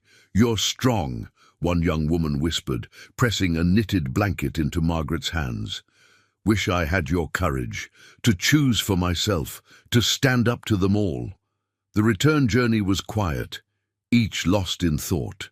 As they entered the valley, the sun was setting, painting the sky in brilliant oranges and purples. Joseph helped Margaret down from the wagon, his hands gentle but impersonal. The day had changed something between them, made public what had been private, acknowledged implications they'd both avoided. That evening, after Sarah and Marcus had left for their own valley, Margaret and Joseph sat by the fire. Grace slept in her cradleboard, peaceful and unaware of the day's drama. The silence stretched, comfortable, but weighted with unspoken thoughts. They'll leave us alone now, Joseph finally said. Mitchell keeps his word. Others will follow. Some will, not all. There'll always be those who judge, who hate what they don't understand. Yes, question is it worth it to you? The judgment, the isolation? Could still go to the trading post, start fresh where no one knows. Easier path. Margaret considered. Today had shown her what staying meant, not just shelter in a valley, but a choice that would define her daughter's life. Grace would grow up marked as different, caught between worlds, but she'd also grow up with examples of strength, of cultures bridging differences, of love that transcended boundaries. Thomas used to say the easy path rarely leads anywhere worth going. She looked at Joseph directly. I want to stay through winter, through whatever comes, if you'll have us. Joseph's expression softened. Valley is a sanctuary. You are welcome as long as you choose. But Margaret... He used her name rarely, the sound of it intimate in the firelight. Must be clear. I offer friendship, protection, home, nothing more. Heart still belongs to ghosts, may always. I understand. My heart is no different. Thomas, what we had, that doesn't come twice. But Grace needs a future. I need purpose. Maybe we can build something new, not a replacement for what was lost, but something good, something worthy. They sat in silence again, but it was different now. Settled. Decided. Outside, an owl called, and its mate answered. The fire crackled. Grace stirred, made small sounds, settled again. "Spring will bring changes," Joseph said eventually. "Always does. But until then, we make life here, teach you more survival skills. You teach Grace. Maybe teach me things I've forgotten, how to hope, how to see the future instead of just the past." Margaret smiled. "We teach each other. That's what family does.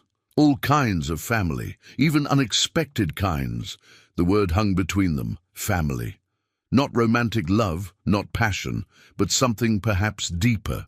Bonds forged in crisis, strengthened by choice, validated by mutual respect. The frontier demanded new definitions, new ways of being.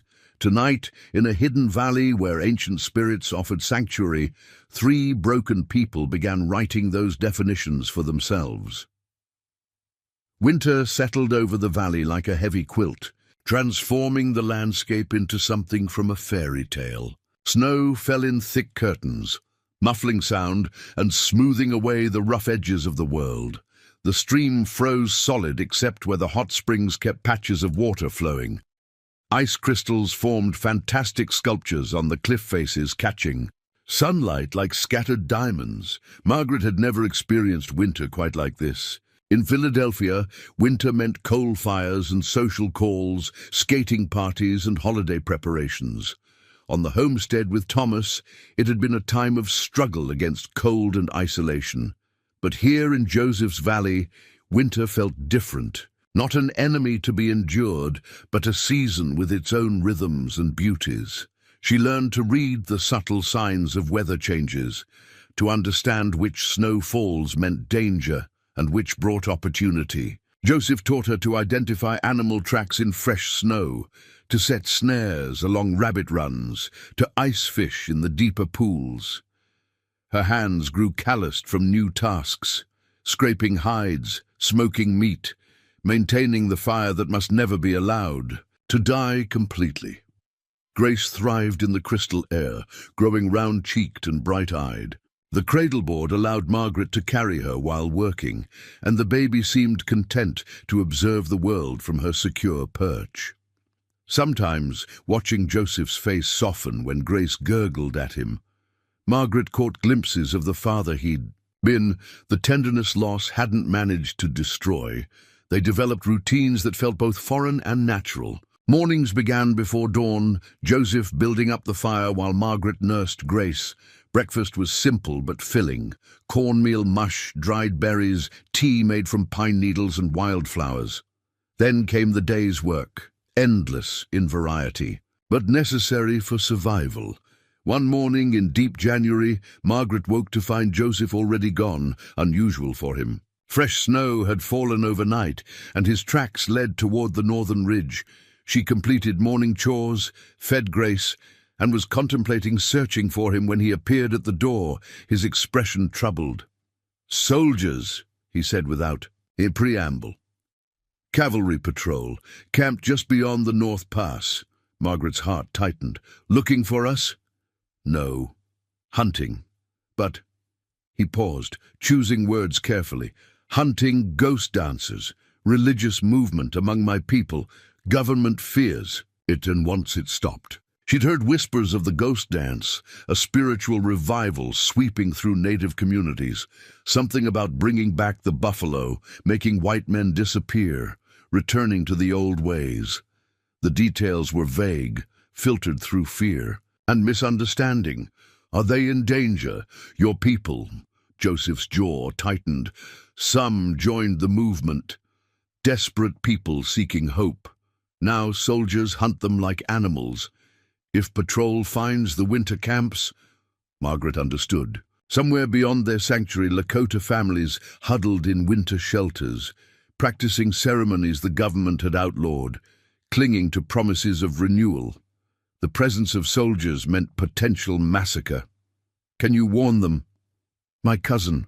Red Hawk leads one group. His camp is 2 days north. Could reach them, but—" He gestured meaningfully at Margaret and Grace. "Go," she said immediately. "We'll be fine. You've taught me well." Joseph shook his head. "Cannot leave you unprotected. If soldiers come here, find white woman with an Indian. Ask questions." "Then I'll handle it. I'm not afraid of soldiers. Not anymore. This was the truth. After facing death by fire, standing up to the town's judgment, Margaret found her fears had rearranged themselves. Your people need warning. Go. They argued briefly, but Margaret's determination won. Joseph spent the morning preparing, gathering supplies, checking weapons, ensuring Margaret knew every defensive position and escape route. He showed her signal fires that would bring Marcus Freeman if needed, and reminded her where emergency caches were hidden. 3 days, he promised. Less if possible, bar door at night, trust no strangers. Then he was gone, vanishing into the white wilderness with the same silent skill that had brought him into her life.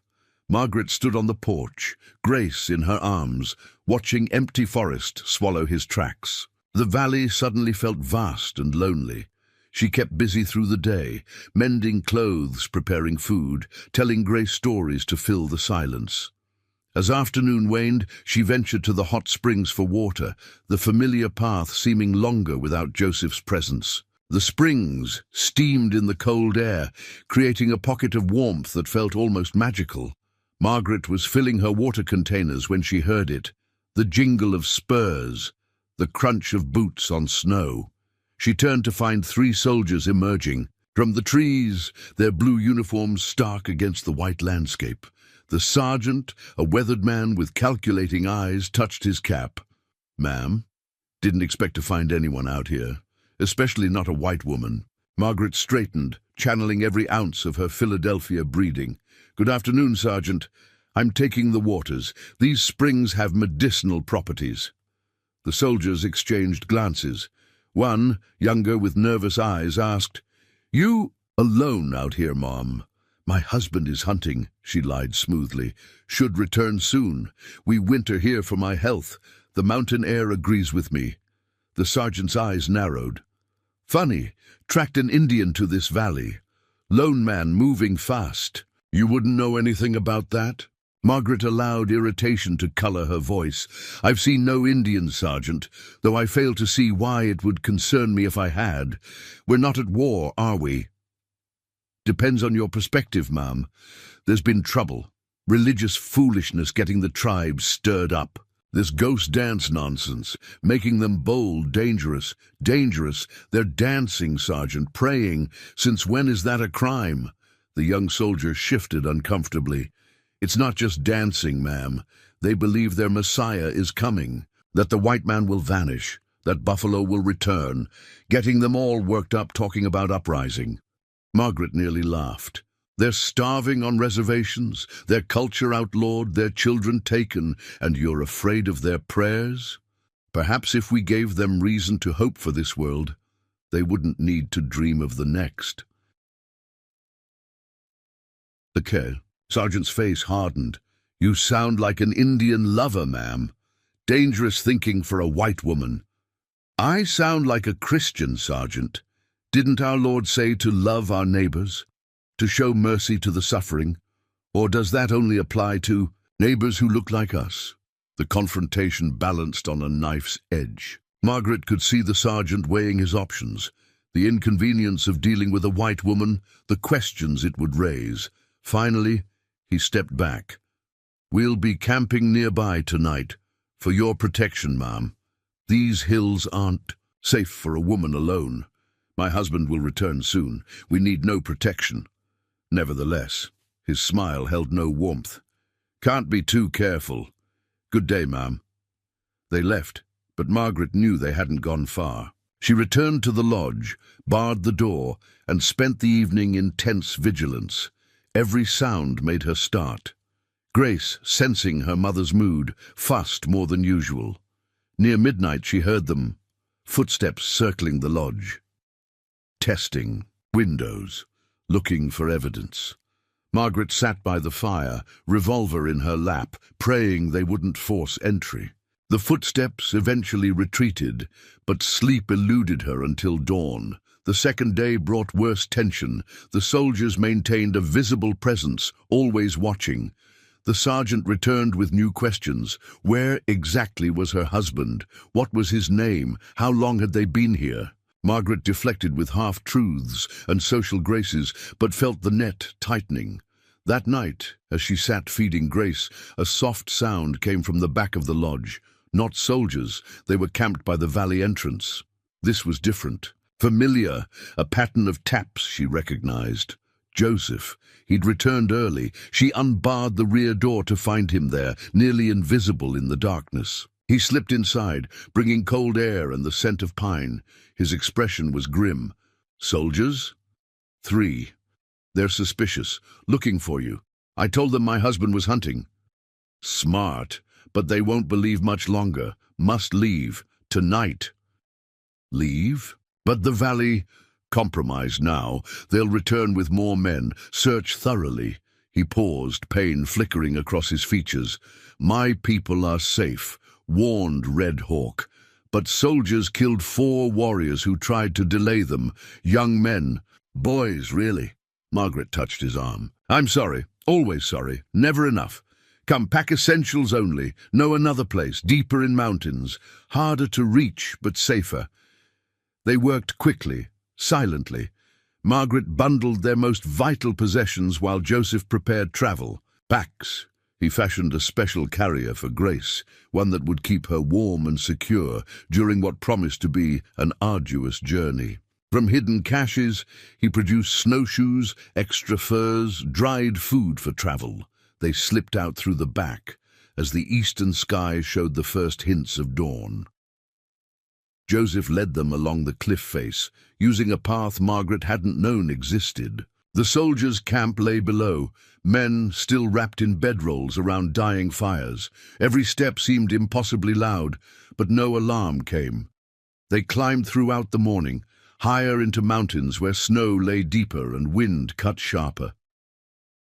Joseph broke trail, making it easier for Margaret to follow. Grace rode against her chest, bundled so thoroughly only her tiny nose showed. The baby seemed to understand the need for quiet, making no sound as they traveled.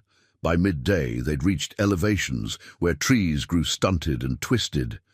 The landscape opened into sweeping vistas, range after range of mountains extending to the horizon.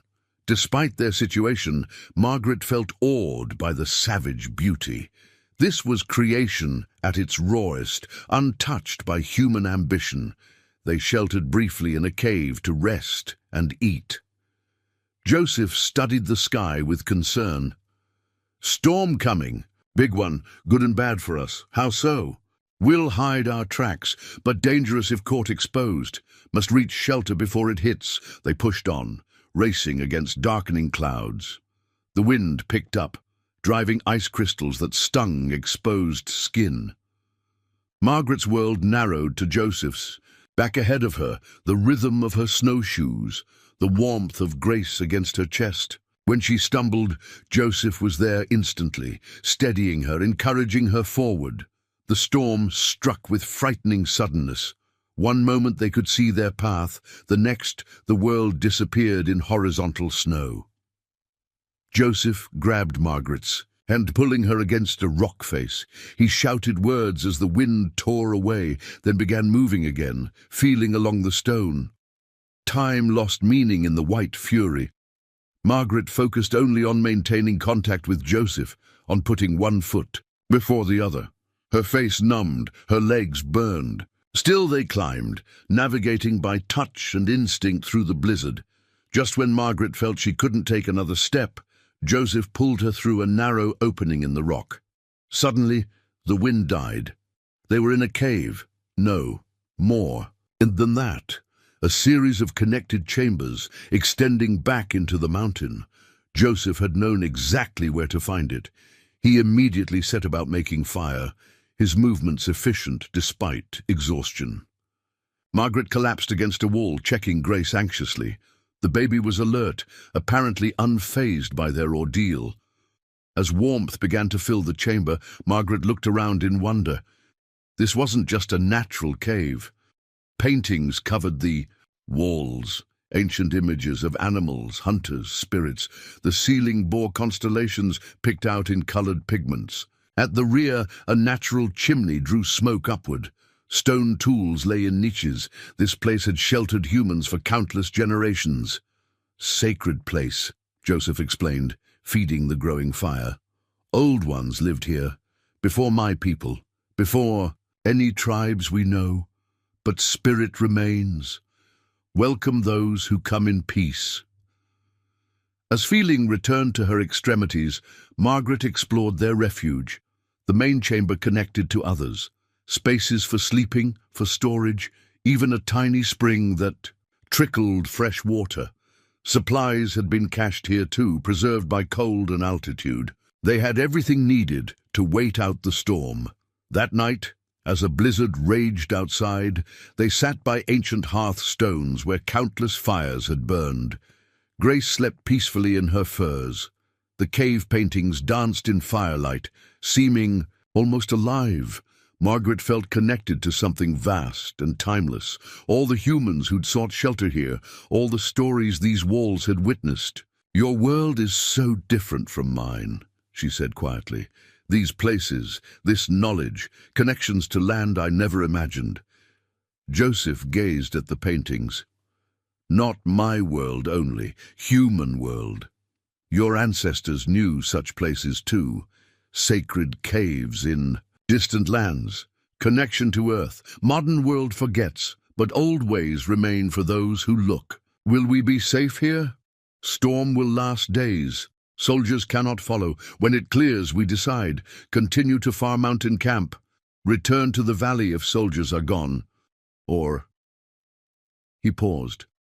"Trading posts are still possible. You could claim separation. Say I abandoned you. They would believe, would help." Margaret studied his profile in the firelight. This man who'd saved them, taught them, shared his sacred places, who now offered her an exit that would cost him nothing but would erase their shared journey. "No," she said firmly. "We stay together. Face whatever comes. Grace needs the strength you teach. I need..." She paused, searching for words. "I need to become who this land demands, who my daughter will need me to be. That doesn't happen at..." "Trading posts," Joseph nodded slowly. "Then we continue, learn, adapt, survive together." Outside, the storm raged, but within ancient walls, 3 souls had found sanctuary, not just from weather or soldiers, but from isolation, from despair, from the assumption that different worlds couldn't meet. In a cave painted by the first, dreamers' new dreams took shape, dreams of family beyond blood, of strength beyond tradition, of futures written by those brave enough to step outside the lines others drew. The fire burned low, the paintings kept their eternal watch, and in the sheltering dark, hope grew quietly, steadily, like spring beneath winter snow. The storm passed after 3 days, leaving behind a world transformed. Snow lay so deep it had reshaped the landscape, filling ravines and creating new contours. The sun emerged brilliant and cold, making the white expanse sparkle like a field of diamonds. Joseph stood at the cave entrance, studying the changed terrain. "Path down is gone," he announced. "Must wait for snow to settle. Find a new route." Margaret joined him, Grace secured in her cradleboard. The view was breathtaking, peaks marching into the distance, valleys filled with pristine white. No sign of human presence anywhere. It felt like standing at the beginning of creation. How long? Week, maybe more. Have supplies. Safe here. He glanced at her. But isolation is harder now. No escape, if needed. We've come this far. We'll manage. The cave became their world. Joseph showed Margaret more of its secrets. Chambers that extended deep into the mountain. Ancient fire pits where ceremonies had been held. A natural gallery where acoustics turned whispers into music. The paintings revealed stories within. Stories, layers of meaning added by successive generations. On the 4th day, they made a discovery. In a rear chamber, behind a fall of rocks that the earthquake must have shifted, lay bundles wrapped in preserved hides. Joseph approached reverently, recognizing their significance. Sacred objects, hidden long ago, maybe during the first white invasion, kept safe for future generations. With careful hands, he unwrapped the bundles. Inside were treasures beyond price, not gold or jewels, but cultural artifacts. Ceremonial pipes, beaded regalia, painted records showing historical events, medicine bundles, a shirt decorated with symbols Joseph said hadn't been used for 50 years. My grandfather spoke of these, thought lost forever. Hidden when soldiers burned villages, destroyed sacred things. His voice held wonder. Finding them now, here, with you, has meaning. Margaret felt the weight of the moment. These weren't just objects, but living connections to interrupted traditions. That Joseph would share this discovery with her. Trust her with such knowledge spoke volumes about how their relationship had evolved.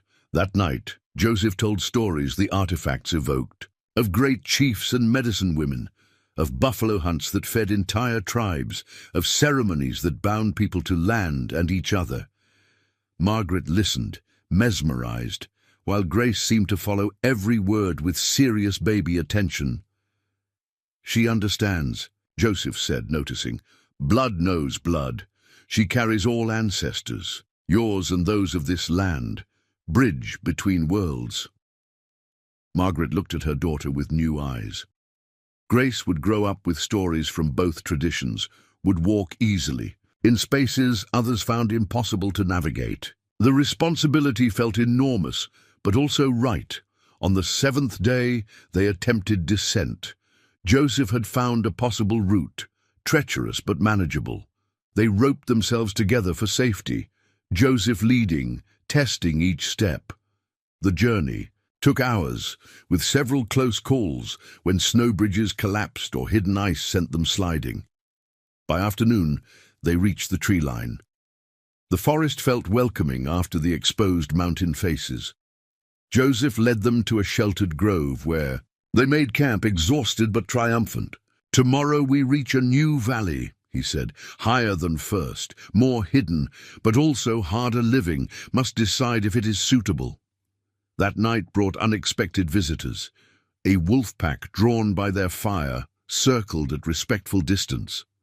The alpha, a magnificent grey male, sat just beyond the light's reach, studying them. Margaret tensed, but Joseph remained calm. Old friends. This pack knows me, helped them once, injured a female. They remember. As if understanding, the alpha rose, gave a long look, then led his pack away. The encounter felt like benediction. Wild, accepting, tamed, another bridge crossed. The new valley, reached late the next day, proved even more beautiful than the first. Smaller, but more protected, it cradled a frozen lake that Joseph said teemed with fish in summer. A cabin stood on the southern shore, older than Joseph's lodge, built in traditional style but solid still. Hunting camp, Joseph explained. My uncle's, unused since he passed, needs work but has good bones. They spent days making it habitable. Margaret surprised herself with newfound skills, chinking walls, banking fires, even helping Joseph repair the roof.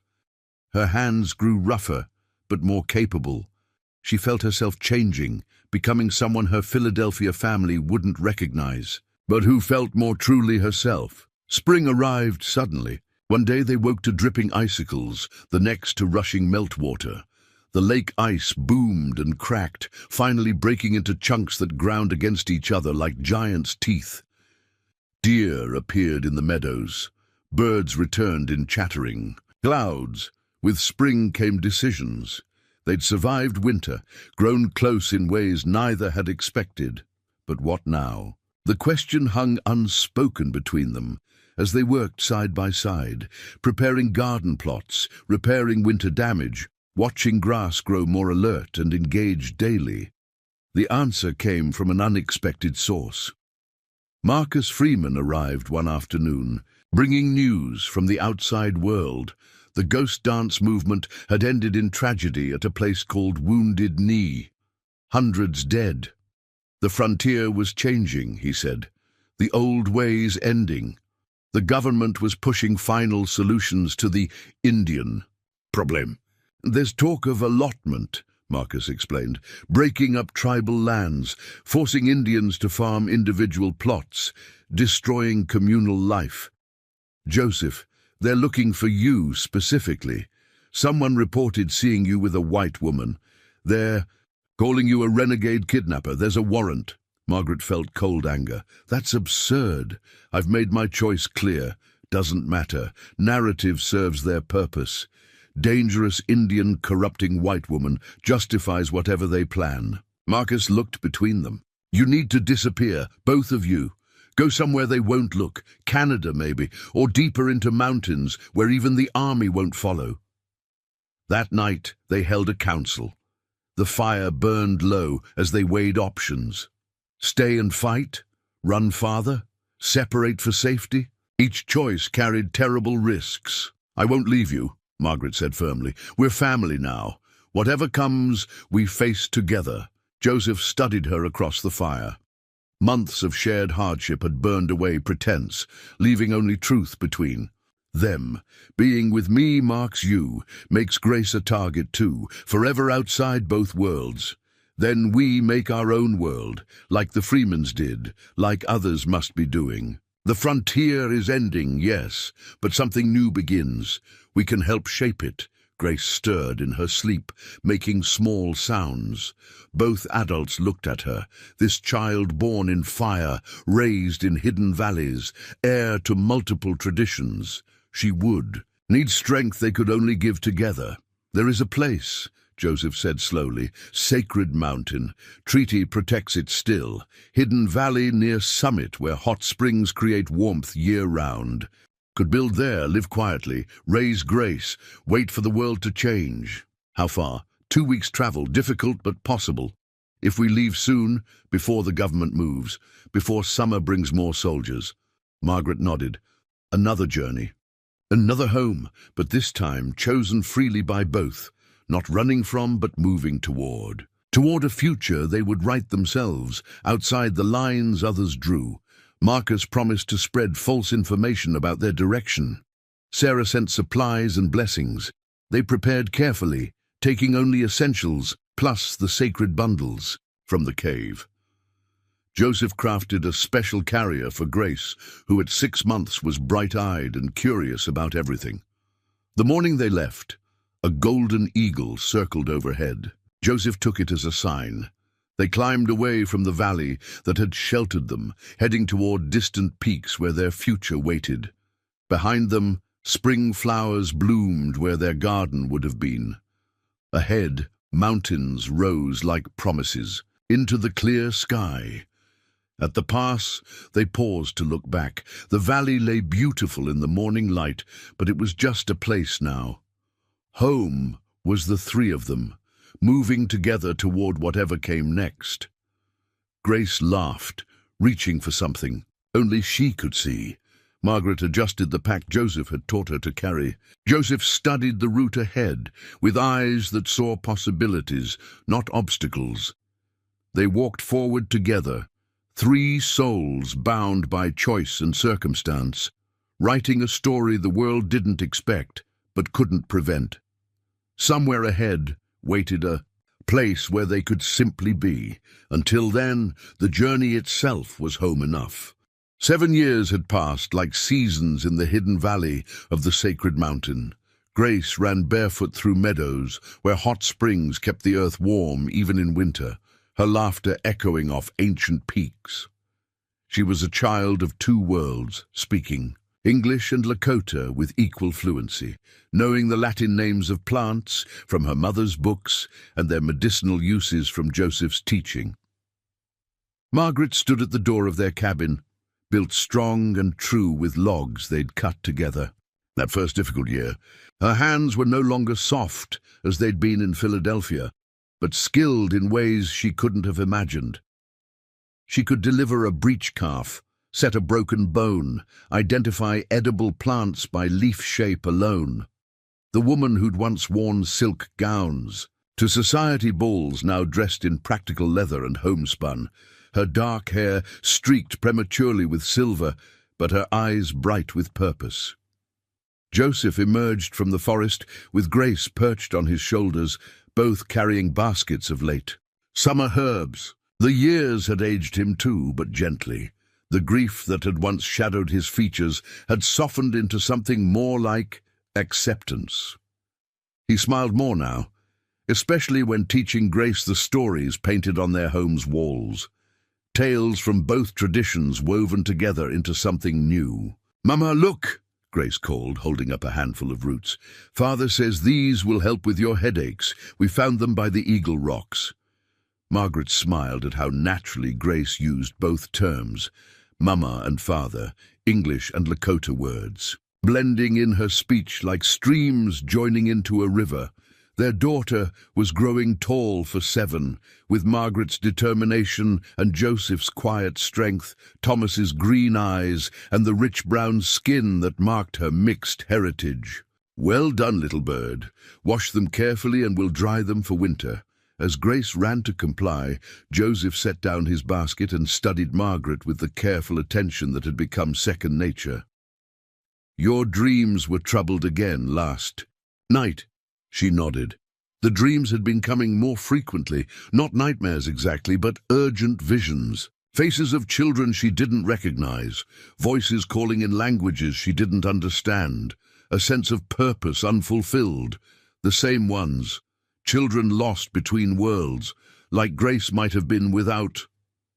She gestured at their life, their home, the sanctuary they'd built. Joseph was quiet for a long moment, then, "The Spirit sends such dreams for a reason. Perhaps it is time to open our sanctuary, share what we've learned." It was a conversation they'd had before. Their valley had remained hidden, protected by treaty rights and geographic isolation. But the world beyond was changing rapidly. They heard fragments when Marcus visited. Indian boarding schools forcing children to forget their languages, mixed-blood children rejected by both communities, families torn apart by policies designed to civilize through separation. That evening, as they shared their simple meal, Grace chattered about her day's discoveries. She'd found a new bird's nest, identified the tracks of a young bear, helped Joseph repair a section of irrigation channel. Margaret watched her daughter with wonder. Grace moved through their world with complete confidence, seeing no contradiction. Between reading Shakespeare by firelight and learning to track elk through fresh snow, "Father's teaching me the star stories," Grace announced, "how the first woman placed the patterns to guide hunters home, but Mama showed me the Greek names. And 2, why do the same stars have different stories? Because people see what their hearts need to see," Joseph answered. "Stars don't change, but each people finds their own truth in the patterns." "Like us," Grace said matter-of-factly. "We make our own pattern, different from others but just as true." Margaret exchanged glances with Joseph. Their daughter understood, more than they sometimes realized. That night, after Grace slept, they sat by the fire as they had so many nights before. But something felt different. The comfortable silence held expectation, like the pause before thunder. "Tell me about the dreams," Joseph said finally. Margaret gathered her thoughts. "I see a school, not like the government schools that destroy. Culture, different, a place where children like Grace could learn both ways. Where mixed blood doesn't mean caught between, but blessed with double wisdom. Where families stay together while learning. Vision school, like the old teaching lodges, but in a new form. Yes, and I see you teaching, not just hunting and tracking, but deeper knowledge, the stories, the connections, and I teach too, reading, writing, mathematics, but also frontier skills, making education mean survival and thriving, not just memorizing." Joseph stared into the fire. "Such a place would draw attention. Government wouldn't approve, too threatening to their plans, unless we were clever, called it something acceptable. Agricultural school maybe, vocational training. Hide the real purpose behind practical education they couldn't object to. They, talked through the night, plans taking shape like sculpture emerging from stone. By dawn, the dream had become a possibility. They would expand their sanctuary carefully, invite selected families, those with mixed heritage children, those seeking different paths, build slowly, quietly, create what the world needed, but didn't know how to ask for. The first family arrived the following spring. David and Mary Clearwater, he white, she crow, their 3 children caught painfully between worlds. The oldest boy, Samuel, had run away from boarding school 3 times. The younger girls were afraid to speak their mother's language even at home. The family was fracturing under pressure to choose sides in a world that demanded singular identity. Margaret watched Grace approach the newcomers with characteristic directness. Within an hour, she was showing Samuel her favorite fishing spots. By evening, the girls were helping her feed the chickens, giggling at the rooster's pompous strutting. Children, Margaret reflected, found bridges adults couldn't see. More families followed.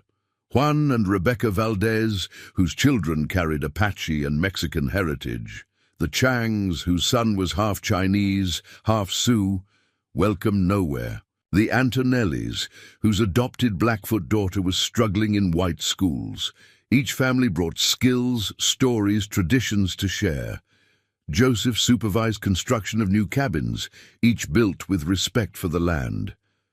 Margaret organized classes that honored all traditions. Morning lessons might include Shakespeare and algebra, alongside hide tanning and plant identification. Afternoons brought language classes where children taught each other words from their various heritages. Evenings were for stories. Every culture represented adding threads to a tapestry none could have woven alone. Grace blossomed in the company of other children. She became an assistant teacher, translator, and bridge builder. Watching her help, a Korean Lakota boy find pride in his dual heritage, or teach a German Cherokee girl traditional beadwork, Margaret felt the rightness of their path. But growth brought challenges. Supplies were needed. Contact with the outside world became necessary, and eventually, inevitably, questions arose. The territorial governor arrived on a crisp autumn day, accompanied by an Indian agent and a school inspector. Their faces were stern with official disapproval as they surveyed what had been reported as an irregular educational establishment. Mrs. Sullivan, the governor began, then paused. Or is it Mrs. White Eagle now? I am Margaret Sullivan, she replied calmly. Joseph White Eagle is my partner in this educational enterprise. We are not legally married, but share commitment to these children's futures. The inspector sniffed. Most irregular. These children should be in proper schools. Indian children especially need civilizing influences. They receive those, Joseph stepped forward, along with practical skills, traditional knowledge, languages that may prove valuable as our nation grows more connected to the world. We prepare them for futures we cannot fully imagine. The governor studied the children working in the garden, others practicing letters on slate boards under trees. I see white children learning alongside Indians. This promotes understanding, Margaret interrupted. Cooperation, mutual respect. Are these not American values? The Indian agent spoke up. The mixing of cultures creates confusion. Children need a clear identity. These mixed bloods especially must choose which world they belong to. Grace chose that moment to approach, leading a group of children. They carried a traditional drum alongside a violin, wore clothing that mixed cultural elements naturally. Without prompting, they began a performance. A Lakota honor song followed, by a Celtic fiddle tune, then something entirely new that blended both traditions. We don't choose between worlds, Grace said when they finished. We make new ones. The officials departed without closing the school, though Margaret suspected the reprieve was temporary. Word of their experiment spread. Some condemned it as dangerous mixing, others saw hope for a different future. Letters arrived from distant places, parents seeking help for children caught between cultures, teachers interested in their methods, even scholars wanting to document their approach. One letter stood out. It came from Thomas's sister in Boston, whom Margaret hadn't heard from since his death. The tone was different from the condemnation she'd expected. "My dear Margaret, word has reached us of your extraordinary work. I confess I was wrong to oppose your marriage to my brother. He saw something in you that convention obscured. Now I understand. You are building what he dreamed of, a place where divisions matter less than shared humanity. I am elderly now, with no children of my own. I wish to support your school. Enclosed is a bank draft. Use it to expand your mission. Make my brother's dream live." The gift was substantial. It allowed them to build proper classrooms, acquire books, develop curriculum that satisfied government requirements while preserving their deeper purpose. They hired additional teachers. Sarah Freeman taught traditional crafts, Marcus offered wilderness skills, and a Chinese scholar named Li Wei brought mathematics and astronomy from another ancient tradition. Years passed. Children grew, graduated, went into the world carrying seeds of change. Some became teachers themselves, others entered business, agriculture, medicine. All carried the lesson that identity need not be singular, that strength came from embracing all parts of one's heritage. Grace, now 15, had grown into a young woman of remarkable poise. She moved easily between worlds, translating not just languages but cultures. When government inspectors came, she could discuss classical literature and advanced mathematics. When tribal elders visited, she knew the proper protocols, the old stories, the subtle meanings in traditional songs. One evening, as sunset painted the mountains gold, Margaret found Joseph at their favorite overlook. Below them, the valley buzzed with life. Children playing, adults working, smoke rising from dozens of chimneys. What had begun as a sanctuary for three souls had become community, school, hope for a different future. "Do you regret?" she asked. "The life that might have been, the simplicity we lost?" Joseph considered. "My first family was taken. That wound never fully heals. But from loss came this." He gestured at the valley. "These children will walk easier in the world because we walked hard paths first. Purpose born from pain. The spirits work in circles." Margaret leaned against him, a gesture of companionship that had replaced any romantic love. Theirs was a partnership of different kind, deeper perhaps for being chosen daily rather than driven by passion. "Thomas would be proud. Both your wife and son would be proud. We've built something worthy." Of their memory, Grace joined them, bringing news. Father, Mama, riders approaching, flying government flags. They descended to meet whatever new challenge awaited. The lead rider dismounted, producing official documents. "By order of the President of the United States," he began formally. "In recognition of extraordinary service to education and cultural understanding, this institution is hereby granted formal charter as an experimental school. Federal protection and funding are approved, with Ms. Margaret Sullivan and Mr. Joseph White Eagle named as co-directors." Margaret stood stunned. Political winds had shifted. Progressive voices in Washington had prevailed. Their experiment was not just tolerated, but endorsed. The celebration that night was joyous, but tinged with awareness. Recognition brought new responsibilities, new scrutiny. The work would continue, but on a larger stage. More children would come. More families would find hope. The bridge they'd built would bear heavier traffic. As the evening wound down, Margaret walked alone to the small cemetery where they'd laid markers for Thomas, for Joseph's wife and son, for all the losses that had led to this moment. The stars were brilliant overhead. The same stars that had witnessed her desperate flight through flame, her daughter's birth, the long journey to this place. "We did it," she whispered to the silent graves. "Not the life any of us planned, but maybe the one that was needed." A hand touched her shoulder. Joseph stood beside her, Grace at his other side. They remained there as the sky darkened and stars emerged. Three souls who had found each other in loss and built something larger than any had imagined possible. In the valley below, children slept peacefully, dreaming of futures where identity was rich tapestry rather than a narrow path, where the difference was strength, where bridges connected rather than divided, where love took many forms, family had many faces, and hope was taught passed from one generation to the next. The hidden valley of the sacred mountain kept its secrets while sharing its wisdom.